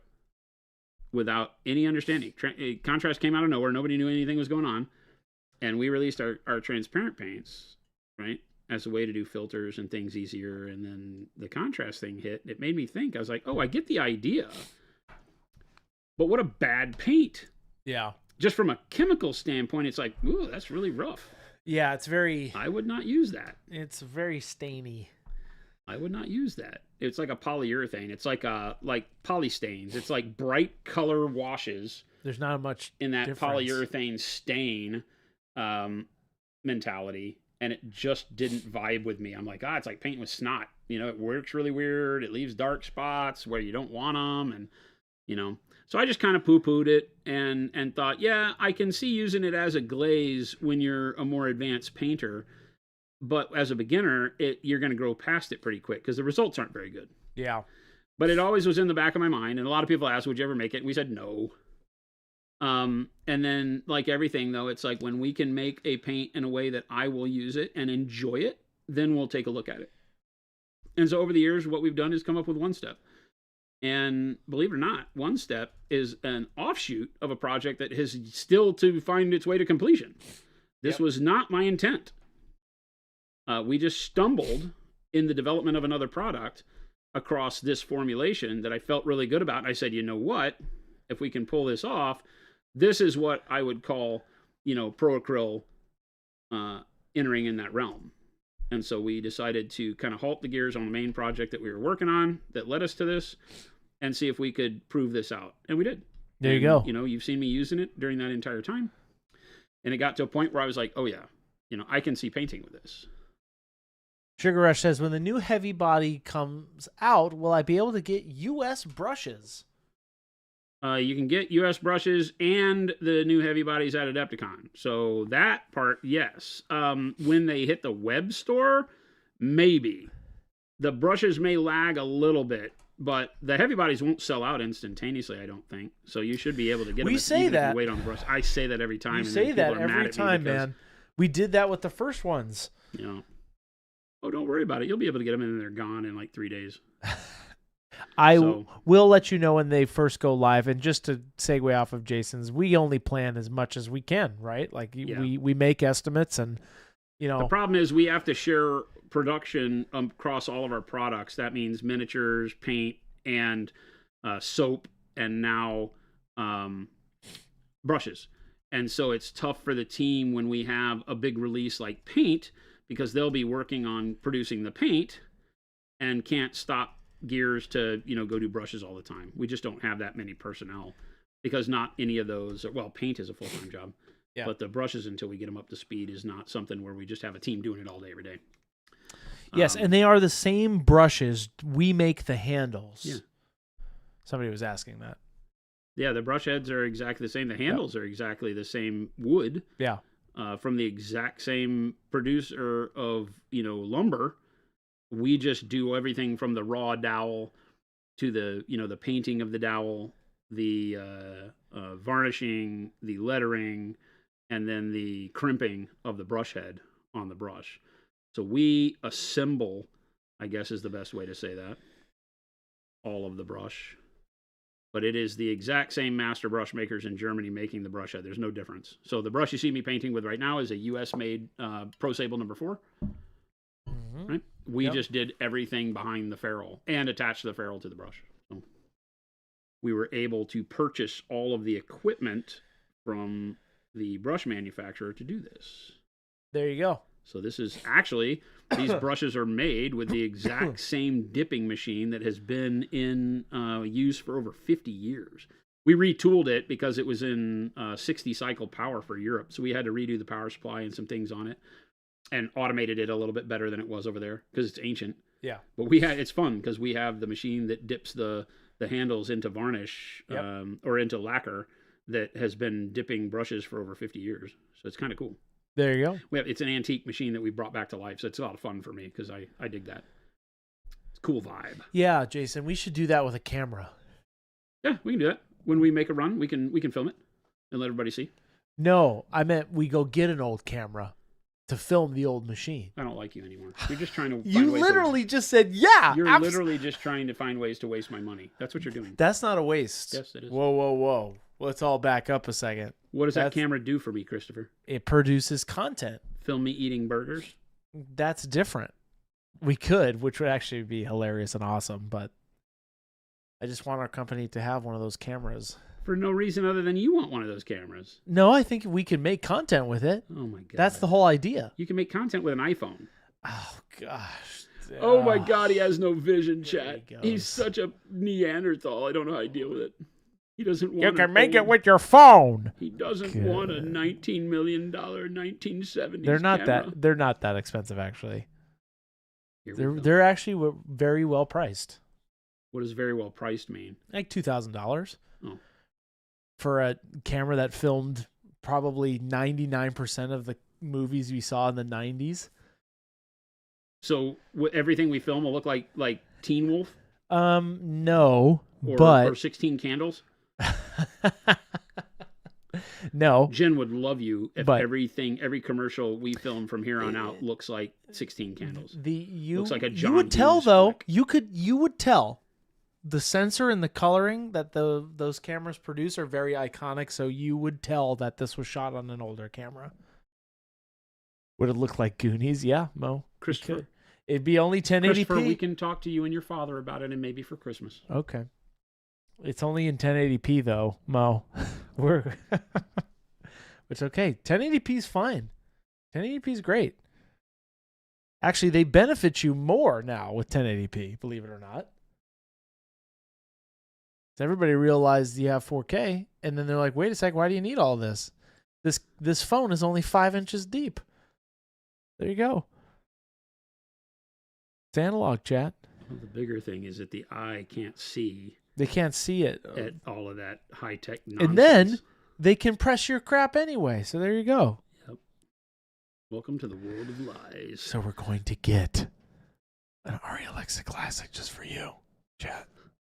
19 pounds. Isn't that crazy? The camera body's 19 pounds. Jason. It has like a built-in shoulder. They're amazing cameras. You can buy a lot of them from Burbank because all of those old house studios get rid of them quite often now. Sure. Just saying. It could be fun. Hey, you know the rules. Pitch it to me in a business plan. Show me how you're going to profit off of it. How no. It's going to be powerful for your department. Unfortunately, no. We would not purchase that here for Monument. It's not good. Those cameras are old, so we wouldn't want to purchase one that's old. Do you see how he lies to me, Chat? I would like you to purchase it for fun, but when it comes to business, we can get other things. A PTZ camera is probably better. We have fun here, and this is business. Can we get an IMAX camera? You know how much footage processing that is? Like film processing of a 70 millimeter large format camera? It's ridiculous. 2 miles of film for Oppenheimer. The Odyssey is being filmed exclusively all on that. Yeah, all on film. I saw that. Yeah. Which is incredible. That's hundreds of thousands of dollars just to process the film. I saw that. It's crazy. It's cool, but no. It takes about, if we were to shoot in Super 8 or Super 16, for about 3 minutes of footage, it would probably cost us about $130 to process for 3 minutes of footage. If we're really going to process it in that way. If you want it professionally processed. Like theater. Yeah, we could go get a cheap machine that runs film and just does that, but we're not going to that. We're not going to that extreme, chat. So we shoot stuff on an iPhone. And then Chris edits it. We don't. We don't do that. We did today. Hurts my soul. I called Chris up, or I shot him a note, and one of our customers online had a great idea for a commercial, so we shot it today, like in 3 seconds, just really quick, and it was all on an iPhone, and it's going to be funny, and Chris is going to kill it, and it's going to come out tomorrow. There you go. No pressure there, Chris. No pressure. Chris wants to make moving pictures and capture Jason's soul. I won't stand for it. No, I just like old cameras. Not old film. Old film cameras are cool. I'm talking about like the old digital Arris that you can get. Which those things, you could literally shoot it with a rifle and it would probably still turn on. Carl Duty, couple questions. Will this initial line of OneStep be available in one box? If so, how much would you say the box would run me? Yeah, it's only available in a set at Adepticon. You won't be able to get singles until the worldwide release. And then, of course, like all of our products, when we release it, you'll be able to get the set and singles.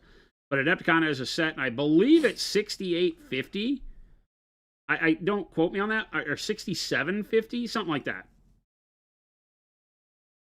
We're working out all the final pricing right now. So the product development team is tasked today with getting me all that information, and then I'll run down the final numbers, but yeah, I think that's where we're at.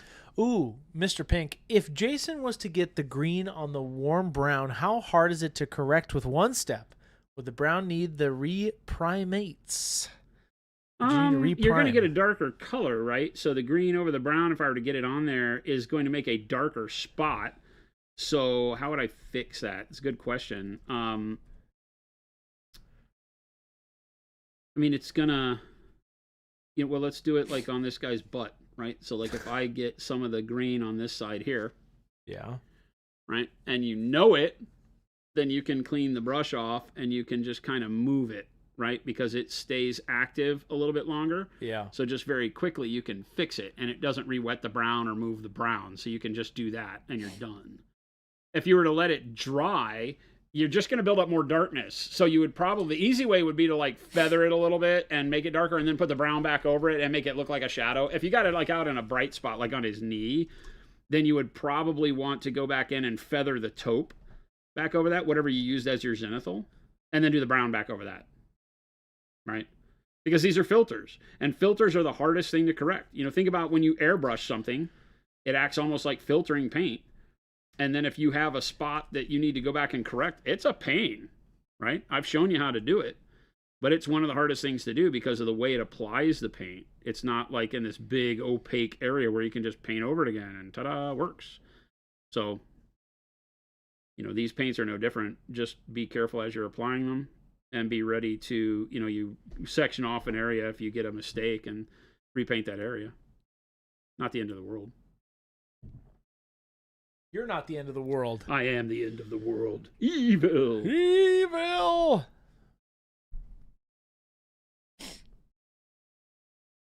Yes, that's Commando Ken. We filmed the bit. That's what he's talking about. The CEO thing from McDonald's. Oh, did somebody know what we were talking about? Yeah, Commando Ken just said it, and I'd be like, "Yep." Are you the one that said that on social media? Commando Ken? Was that you, Commando Ken? Ken, was that you? Maybe that was. Hold for Commando Ken's response. Holding. Holding. Oh, Commando Ken. Yeah, because somebody on social said that. It was probably you. It's very fun. Very fun. I mean, if you're into that thing. Hey, you shush. Everybody's into that. Maybe not everybody. Faces. Are you talking about using the taupe primer as a paint, or did you release a taupe paint while I wasn't looking? No, the looking? taupe primer as a paint. Yeah, you can go back with it just off the brush. Commando Ken says, "Nope, just man with similar taste." There you go. I have not. One of our customers was like, "So when are you, as CEO, gonna eat the product?" Something offhand like that, and I was like, "Gorgeous idea!" And immediately got on the phone to Chris and was like, "Do it now."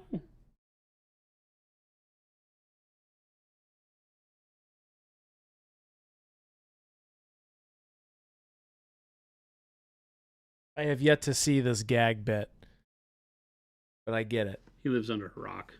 I don't live under a rock, Jason. You do. I tailor the content that is fed to me. There is a world out there that you probably need to pay a little bit of attention to, whether you like it or not. I did hear about the McDonald's thing, though. I have not seen these videos. It's pretty funny how they're roasting each other. Yeah. They've done this before, right? Yeah. Like Wendy's and Jack in the Box and all these guys. I love it when they get into like the Burger Wars thing. I love when IHOP gagged everybody like on April 1st and said that they were going to become IHOB, International House of Burgers. And immediately all the fast food burger chains told them to stay in their lane, and it charged this whole, upcharged freaking social media thing where every burger company joined in, and That's funny. I think like Jack in the Box said they were going to start making pancakes, which they already do. It was just hilarious. I love that. I love that industry takes itself so unseriously, but seriously enough to just gag each other. Do you think the McDonald's CEO is going to get replaced from this? No, I don't think so. No. I do like how he said, "Oh, that's a good product." He didn't even call it a burger. He said, "That's a good product." Did he do it as a joke or no? I mean, you can just tell that he's an idiot and just said it just because that's what he thinks it is. That we sell products that do this, and I'm like, yeah. If you sell food, maybe you talk about it more like it's edible than a piece of furniture. That was just as a business owner, from one business owner to the next. You can hide behind language a little bit. Yeah, we all talk about our products, but if I made food, I don't know that I would talk about it like a product, like in that terminology. Like, oh my God, this tastes great. This is like the best meal you could get, because your product is like a meal. I don't sit here and go, Pro-acryl is the best product to put on your model. It's paint. I like paint. I'm watching it right now. I just needed to see what this is. But of course, everybody's smoking him now because he's number one. He took a little dainty bite of his big old burger. The big arch, man. Which everybody makes it seem like he wouldn't even take his family to McDonald's. Then he made a family shot saying, "Today's the day I take the kids to McDonald's. This is the face they made." And his son is sitting there going, looking at the camera like, it's pretty funny. And the comments are where everybody lights it up because the comment section's always brutal. The comment section on that one was literally like, "But Dad, I really wanted lobster and steak before I went off to private school." It's hilarious. Dude, people are rough, man. The comment section is rough. Like, there is no chill in the comic section. Oh my goodness. Yeah, that's hilarious. So here's a little bit of brown where I got the paint out of the lines when I was putting the brown on, and I don't care. I just go right over it. Boop. The green will cover it. It'll be battle damage. Dirt. Mud. I'm not just slopping it willy-nilly on. Yeah. I don't want it to get everywhere. Right. But, it isn't irreparable, so you can be a little loose. Ted Onions says, when is National Put Paint on the Model Day? Every day. How do we declare a holiday, Jason? How can we do that? No. I mean, we can, sure. We're going to do it we should do that this summer. The bank isn't going to recognize that. No, the bank will recognize it. You have to be largely into putting paint on a model. No, you have to know people who know people who know people. You have to be in that world that we could never be in. You say that. Not with that attitude, mister. Okay, so one thing I know I'm never going to do is go and partake Run in for schmoozing president. Congress. I think you could do that, Jason. Well, I know I could, but I don't want to. Let me tell you a story, Congress. National Put Paint on a Model Day. Trying to explain to most of those idiots why it's so important to paint models. Put this paint on this model. Mr. Pink says, what's the drying time before you can go over the OneStep with another color? Pretty quick, dry to the touch, I would say. That's what we've been doing around here is just, when it's dry to the touch, I can do it. I don't know that I would go through because it has a little bit of a longer open time, right? So it takes a little bit longer to cure than normal paints, but it's pretty close. So if you're used to how you treat Pro-Acryl, just treat it the same way. If you're going to do something like a super wet glaze that's really heavy, then you probably wait a little bit longer. But it won't, under normal circumstances, it won't like re-wet. Unless you're doing something with like a weird solvent in it, maybe. I haven't tested every single solvent over it because I don't care. It's an acrylic paint with acrylics, and you're fine. If you're going to do like oil washes and stuff over it, just varnish it like you normally would over acrylics. Coyote's asking, is there initial release similar to golden yellow, or the warm yellow is coming out in the initial release? And it's pretty cool, Coyote. I don't know why you gave me a sad face. Don't be sad. Be glad. The warm yellow is fantastic because, again, remember that the way these colors act, you're putting them over brighter colors. And so warm yellow brightens up tremendously. It is a little bit more, orangish than golden yellow. But you can use the medium that comes out at the same time and turn golden yellow into a paint. That's the beauty of the OneStep medium, the special sauce. You can take any color in your collection and turn it into a OneStep color just by adding the medium. And the medium only has to be added like 2 or 3 to 1. You're not even using a tremendous amount. Like Noosh, you can go like 10 to 1 and go crazy with it. Same with glazed wash medium. Glazed wash medium is an expensive, product at the end of the day if you use it, because you can do tons of medium to very little bit of paint and get great results. The OneStep medium is really cool because you don't have to use a lot. And it gives you exactly what you're looking for, right? It'll make all the colors act just like what I'm doing here.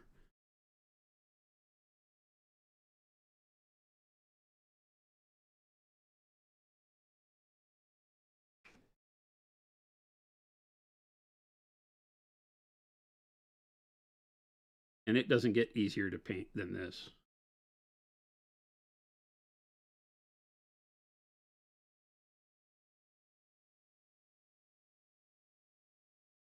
goes back to the stay in the lines is the only kicker here. Yeah. Right? If you can stay in the lines, OneStep does all the rest of the work for you. So for beginning painters, everybody comes in here and says, hey, I'm just starting out. What's the most important thing I need to do as a new painter? And what do I say? Learn how to stay in the lines. So if you practice that, OneStep will make your models, it'll make you a happy camper. Just straight off on your journey. First model you've painted, you'll be like, ooh, that's great.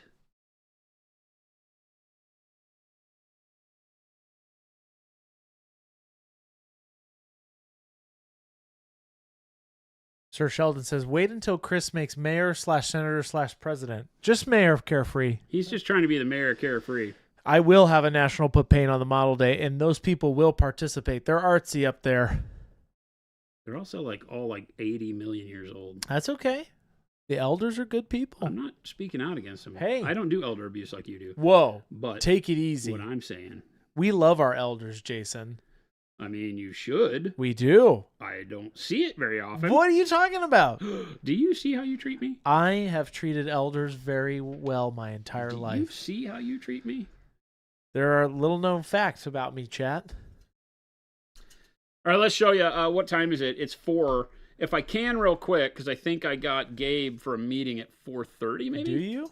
I thought he was leaving today. No. It's 4:30 to 5. I got a meeting with Gabe at 4:30. So let me Gabe's not even here. Huh? Gabe's not even here. But he's coming. You say That's that. the whole point. Oh, yeah. Well, we've had a lot of questions about mixing other colors. Yeah. So here's the medium. Special sauce. Yeah. The OneStep medium. 120 mil. Yep. Somebody was asking about thickness. So I'll put some in a cup so you can see. I have to unseal this most likely. It's brandy new. What does Jason think he counts as an elder? Game delay, that's what I'm saying. He's no elder. I'm a protected group. 50 years older and old. 50 years and up. I found that out from HR. All right, Jason, what are you doing here? Can you remind the people? Shaking the crap out of it first. You got to shake the crap out of OneStep paints. They settle. So when you get them, you'll find that the colors are all weird because you'll find you'll get a bottle and it'll look like this.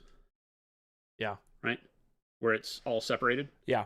And then you shake it up. Give it a brisk shake. Boom, done. There you go. So, but they do settle, like literally overnight type settle. So you'll get used to it. Yeah. They mix back great, so never worry. What am I doing? Yeah, what are you doing? I was taking the top off. I don't know why. I don't know.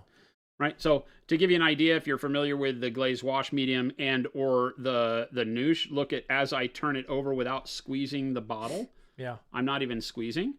So it is way less viscous, see? Right. Way less viscous than our normal mediums, so it's much more fluid. I'm just going to put a bunch in here, and I'll put some paint in it, and we'll see what we get. Somebody was asking about golden yellow?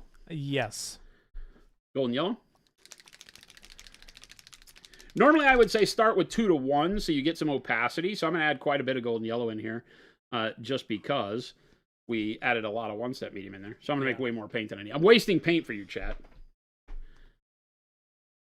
The things I do. Liquid gold. Nice. So this should give you an idea because I wasn't really measuring. So we're just kind of ad hoc here and you'll see what happens. Right? But it doesn't tone the vibrancy down or anything. You get the color you want. What do I have as a good model over here? How about... Oh, wait. Do you want me to go get you a texture trainer? I have a texture trainer right here. No. Wait a second. Wait a second. Chatty's going to go get me a new texture trainer because he's very proud of this texture trainer. So here we go. Oh, yeah, I'll do an expert acrylic next. I'll do Nicolazzo next. That was the other thing I wanted to do because we were talking about that. Nicolazzo yellow. We'll do that next.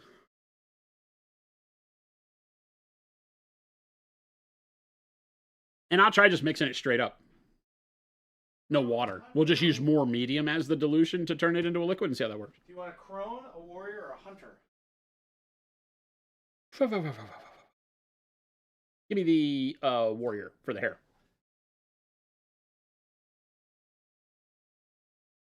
Christopher, you're such a gentleman. Does that work for you? Yeah, perfect. Perfect. here we go. Oh, I need a little bit of dampness on the brush, but as you'll see, no, I don't leave a lot of water on it, just damp, right? Nothing that leaves water on my skin, but just so it's not like dry hair, right? And then I'm just going to glom it on, right? That's a whole lot of paint.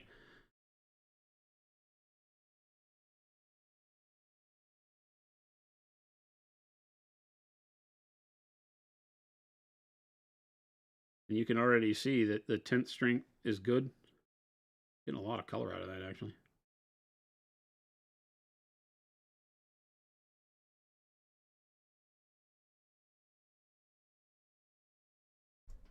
Golden yellow is probably not the best color to use because it's already so translucent.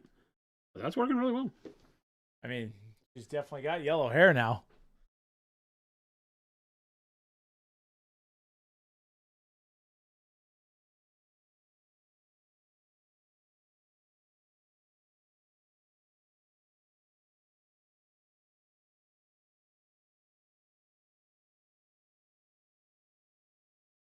Ooh. It's actually working really well. It's Betty Spaghetti.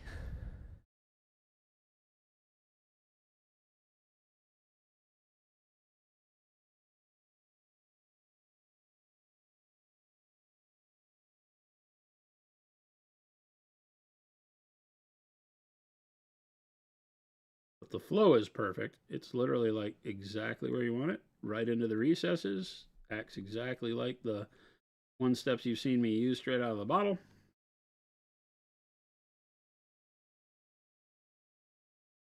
And as you can see, even with a very translucent color like the yellow, I'm getting it in one. Of course, we're going over white, right? But that's, I would call that pretty good.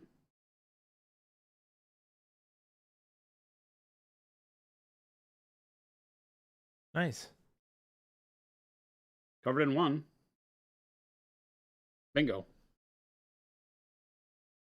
Let's do it over the... Now let's take... Oh, a good question that had come up is, okay, what about that? Now, we've taken a Pro-Acryl color with the medium. Now, what happens if we mix in another one-step color into this and use that? So somebody had asked about that. So if you want to mix a Pro-Acryl color with a one-step color but still have it act like one-step paint, you'll need the medium to turn the Pro-Acryl color into one-step, then mix it with a one-step color and get where you want. So a little bit of an extra step, but should work like a champ. So heck, let's do blue and make green, right? Let's just go crazy. So we use one-step blue. I need to take this. These are all brand new. Just like all of our paints, sealed for your protection, agitator, whole nine. Nothing's changed. So this is golden yellow from the Pro-Acryl line, one-step blue, and medium. So we call this 2-to-1 medium, and then I don't know, I'm going to put some one-step blue in here just to kind of be maybe 1-to-1 with the yellow. I put a bunch in there. Yeah, that works.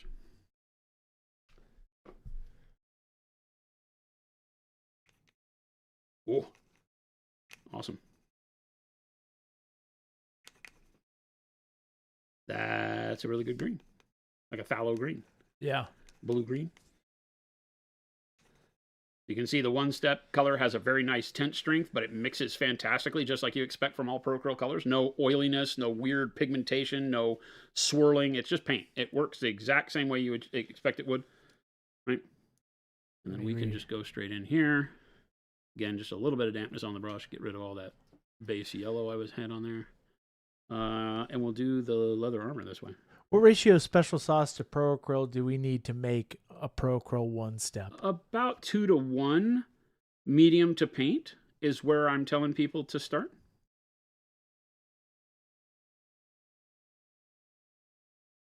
Again, you see it works exactly the way you want it to.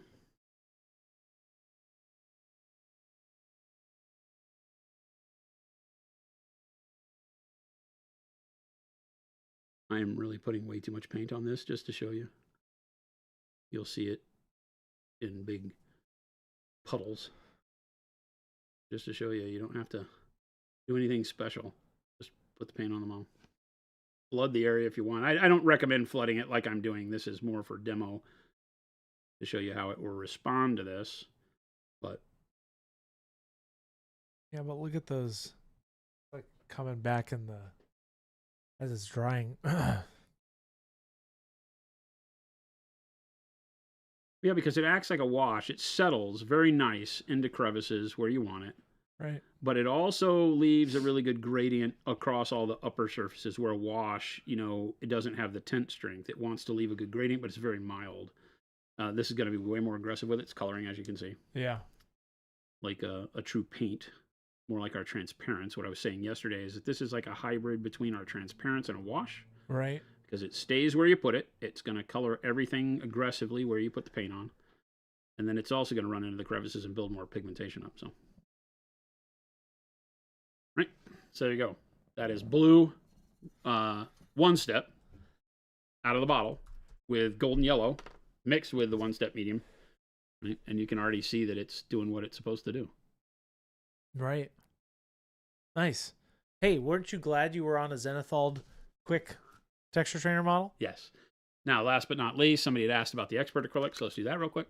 With special sauce. Yeah, with special sauce. Okay. So here I'm just going to take. I'm not even going to play around much. I'm gonna do it with a brush, just because this is hard to get into the mixing. Right. Right. But I'm going to grab some nickel azo. Right. Okay. That I don't know how many drops that is comparatively speaking, but a dollop. We'll call that a dollop, and we'll put that in the bottom, like that.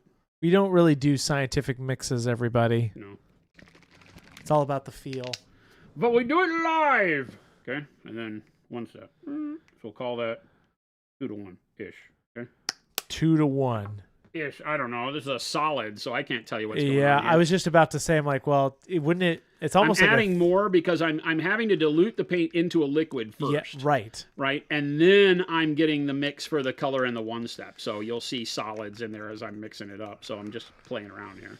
Right. To see what happens. I almost feel like you would need a lot of OneStep just to get it to, That's what I'm using. As opposed to using water to make the nickel azo a liquid first. Right. Just use the OneStep so you're diluting and altering the medium all at once. That's an amazing color. It's like a gold. Well, it's nickel azo yellow. It's like non-metallic gold without it's metallic. It is like non-metallic gold, which is really crazy, right? Because that's exactly the color I would look for as my mid-tone for all my non-metallics. Yeah, it's metallic gold without the metallics. So let's do that on her armor. Interesting. Right. Super cool. So we'll put this on her armor. And again, just loading up the brush and boom. Nice. I'm going to use the crap out of this.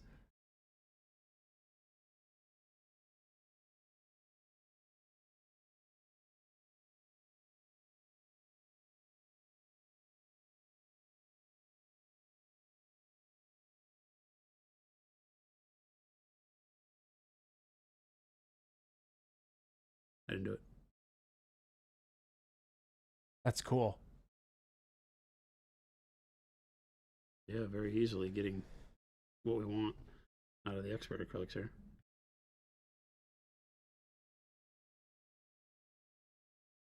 And again, just flooding the area.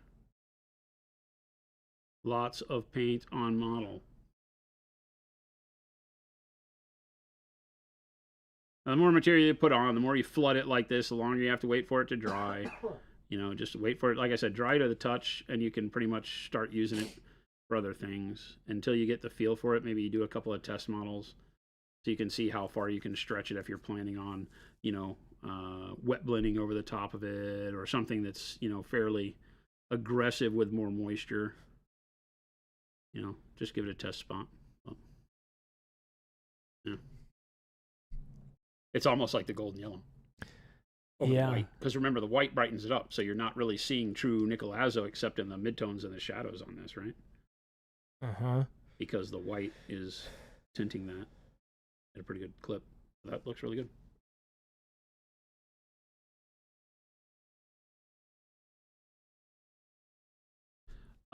So the pre-orders, the question about retail stores, it will be available for pre-order. The day it goes live at Adepticon is the day that stores can start pre-ordering. Yeah. And then when it goes to worldwide launch in May, because we come back at the beginning of April from Adepticon, the pre-release at Adepticon, sets only. And then that next month we produce for the launch. And then in May, stores and live on our website at the same time. Yes. So stores will pre-order, and then they will be able to get that, to have it to sell on or before the launch date on the web store. We've been doing pretty well with having stores have it like the week of launch. So if they get it before we launch it on the website, they can start selling it.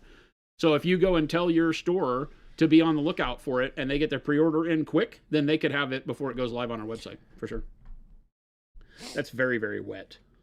Well, I mean, that's the yellow's already starting, but it's still wet. I put so much color on there, it's still shiny. Same with the green. But they're all, I mean, zoom in close. You're already seeing like the green setting up pretty well. Yeah. And like I said, I flooded it on purpose so you could see how it acts when there was a lot of paint. Right? A lot of paint on there. And it's settling pretty good. Almost too much because you see all the excess is settling down in the arm here. Yeah. So that's why I say you probably don't want to paint that way because it's going to go places that you don't want it to go. You can kind of, it's still good to siphon it out of there a little bit. Yeah. But it's going to be messy. It's going to get on all the surfaces you don't want it on if you let it do that. So be a little more reserved with how much you throw on there. Yeah. But I'm just showing you because if you flood it, a lot of people are worried about how splotchy it gets. And you can see like other than a little bit of a pool right there, right? There's not a lot. It's acting very, very well on this surface. Oh, nice. That's Gabe. Right? Nice. So, and I'm really happy with the way that the Expert acrylic worked because I didn't have to use any water, just the OneStep medium. And I still got really good tint strength out of it, so I didn't have to knock it down to where it didn't have any coloration in order to get it to flow right. So that's really good. So now all the Expert acrylics are open to you too. I have to admit, I really didn't pay much attention to that. That's great. There you go. Easy. Nice. Hey, if we missed your question, next week or tomorrow we'll be back. The whole goal with the medium is to give you complete control over your entire collection that you use, other than the washes. It will not work with the washes. Understand that the glaze wash medium and the OneStep medium do not like each other. So if you mix them together, you're going to get weirdness. They might work, but they don't work consistently. So that's the only caveat with this. But you wouldn't mix them because they're two different, totally different tools. So. All right. Super stoked. Hope you guys are liking it as much as I am. I think that we've shown you, I mean, just today and everything that we've been doing, if you pop in close, you'll see that this is just one quick coat. Right. And look at what we're getting. Look at the highlights on the pants. Yeah, the highlights on the pants are pretty cool. Right? And you're done. Yep. Right? The jacket I put on really deep so that it was really deep brown. So probably highlight the jacket. Right. Bless you. But there you go. We call it OneStep for a reason. I think you can be really proud of models that you just throw down, especially if you're doing, imagine if you're doing, we talked about like Zombicide, or you're doing like one of the board games that has 1 million models in it. Just Zenithal prime them and be done. Put on OneStep and you're going to be done. You may not have all the colors to do all the details you want. You might have to go and pick out metallic bits and things like that, but it speeds up your army painting tremendously. Yeah. And all these guys that we just did today are already ready to paint over and do whatever you want to with it. Yeah. And you can see no splotchiness, no uneven use of color. They look like we spent way more time on them than we really did. Yeah. So. Good stuff. I'm excited. I'm excited to see how the community reacts to having a paint like this that really is explorable as a paint that every level of painter can use for lots of different things because it's so flexible with the main range and other acrylics that you may have. So I think my biggest goal was to make sure it didn't just stop being functional when you stopped being a beginner painter. Right. That it immediately did something else you wanted it to do. As you start learning airbrushing, and airbrush is like a freaking champ. So it will be your best filtering colors, I think. Good stuff. So cool. Awesome. Looking forward to tomorrow. We have Dallas here tomorrow, so we'll be doing more of the amazing Star Wars stuff. I've got so many dudes here. You do. I have a lot of dudes. Like there's well over one dude on my table. But he's all zoomed in. I have tons of dudes. You have a lot of dudes. We have been, I don't know if you've been paying attention, but we have been painting a lot of dudes. So awesome stuff. Yep. Excited to get this army done. Yep. Bring your questions tomorrow. Jason and Gabe got a meeting, so bring your questions tomorrow. Yep. If we missed them, we do not intend to miss them, but we're back again tomorrow. Yep. But make sure to click all the links that Chris put up in chat. Go to monumenthobbies.com, monumenthobbies.eu. Buy some art supplies. Right. Have fun painting gray stuff. We love it. Thank you so much for hanging out with us and exploring this wonderful world of miniature painting every day. Watching some paint dry, hearing some... We didn't really tell a lot of horrible jokes today. No. I mean, you did, because that's what you do. I didn't tell any horrible jokes. None? I had some good facts. Oh, good facts that were laughable. Great facts. Okay, great facts. Perfect facts. Thank you, Christopher. That's right. And thank you guys for watching. Hit the follow or the subscribe button if you have not done so already. Make sure to join our Discord. We're approaching 7,000 amazing artists just like yourself over in Discord. That's crazy. Yep. So we'd love to have you part of the community over there. You can hear all the newest stuff, see behind-the-scenes footage of stuff as we come up with it. Oh, look, for those of you that are still here, look what I forgot to show them, Chris. That's true. I have 2 new things that I have to show you as I'm sitting here, thinking we've already done the good part. This has been an amazing stream, right? That's a lot. What if I were to show you the next framables? That's right. Yeah. These are the masters that are going to start making the molds next week for testing the molds and the framables. These are the Adrian Smith series of Texture Trainer framables, and these are amaze balls. Yeah. Like legit. Popping close on this guy? Uh-huh. This is, I mean, it's just too good. Just too good. Adrian killed it. Our sculptor killed it, bringing it to life.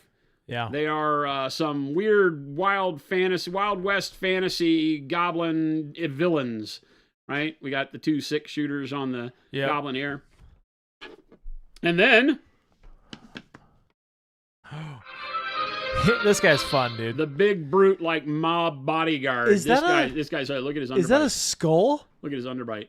Is that a skull head? Well, he's a machine. Oh. He's a machine like ogre. He's like a steampunk big orc ogre kind of guy. Look at that. So he's all machine cogs and stuff like that, but he's the muscle. Nice. He carries the money box and has a bat. Sweet. So yeah. Stupendous, the villains. And there's one more that the sculpt we should see done this week, and then we'll get the print done. So maybe next week or right after Adepticon or something like that, you'll be able to see number 3 in the series. But I am super excited for this series of framables. Really, really good fun. More full body instead of bust. So give you more to explore. Brings the detail scale down a little bit more, makes it more like a 75mm figure rather than the big bust. So some other interesting things to go. There you go. It's Automatom. Yeah, he's Automatom. All right, so there you go. A little bit of, for those of you that stuck around, a little bit of sneak preview. Yep. That's a lot of fun. So thanks so much. Stick around. Chris is going to find you somebody to raid. Yep. So make sure you stick around and enjoy some hobby as you go off into the rest of your Tuesday evening. Show some love in the chat we wind up in, and we'll catch you back here tomorrow, gang. Adios.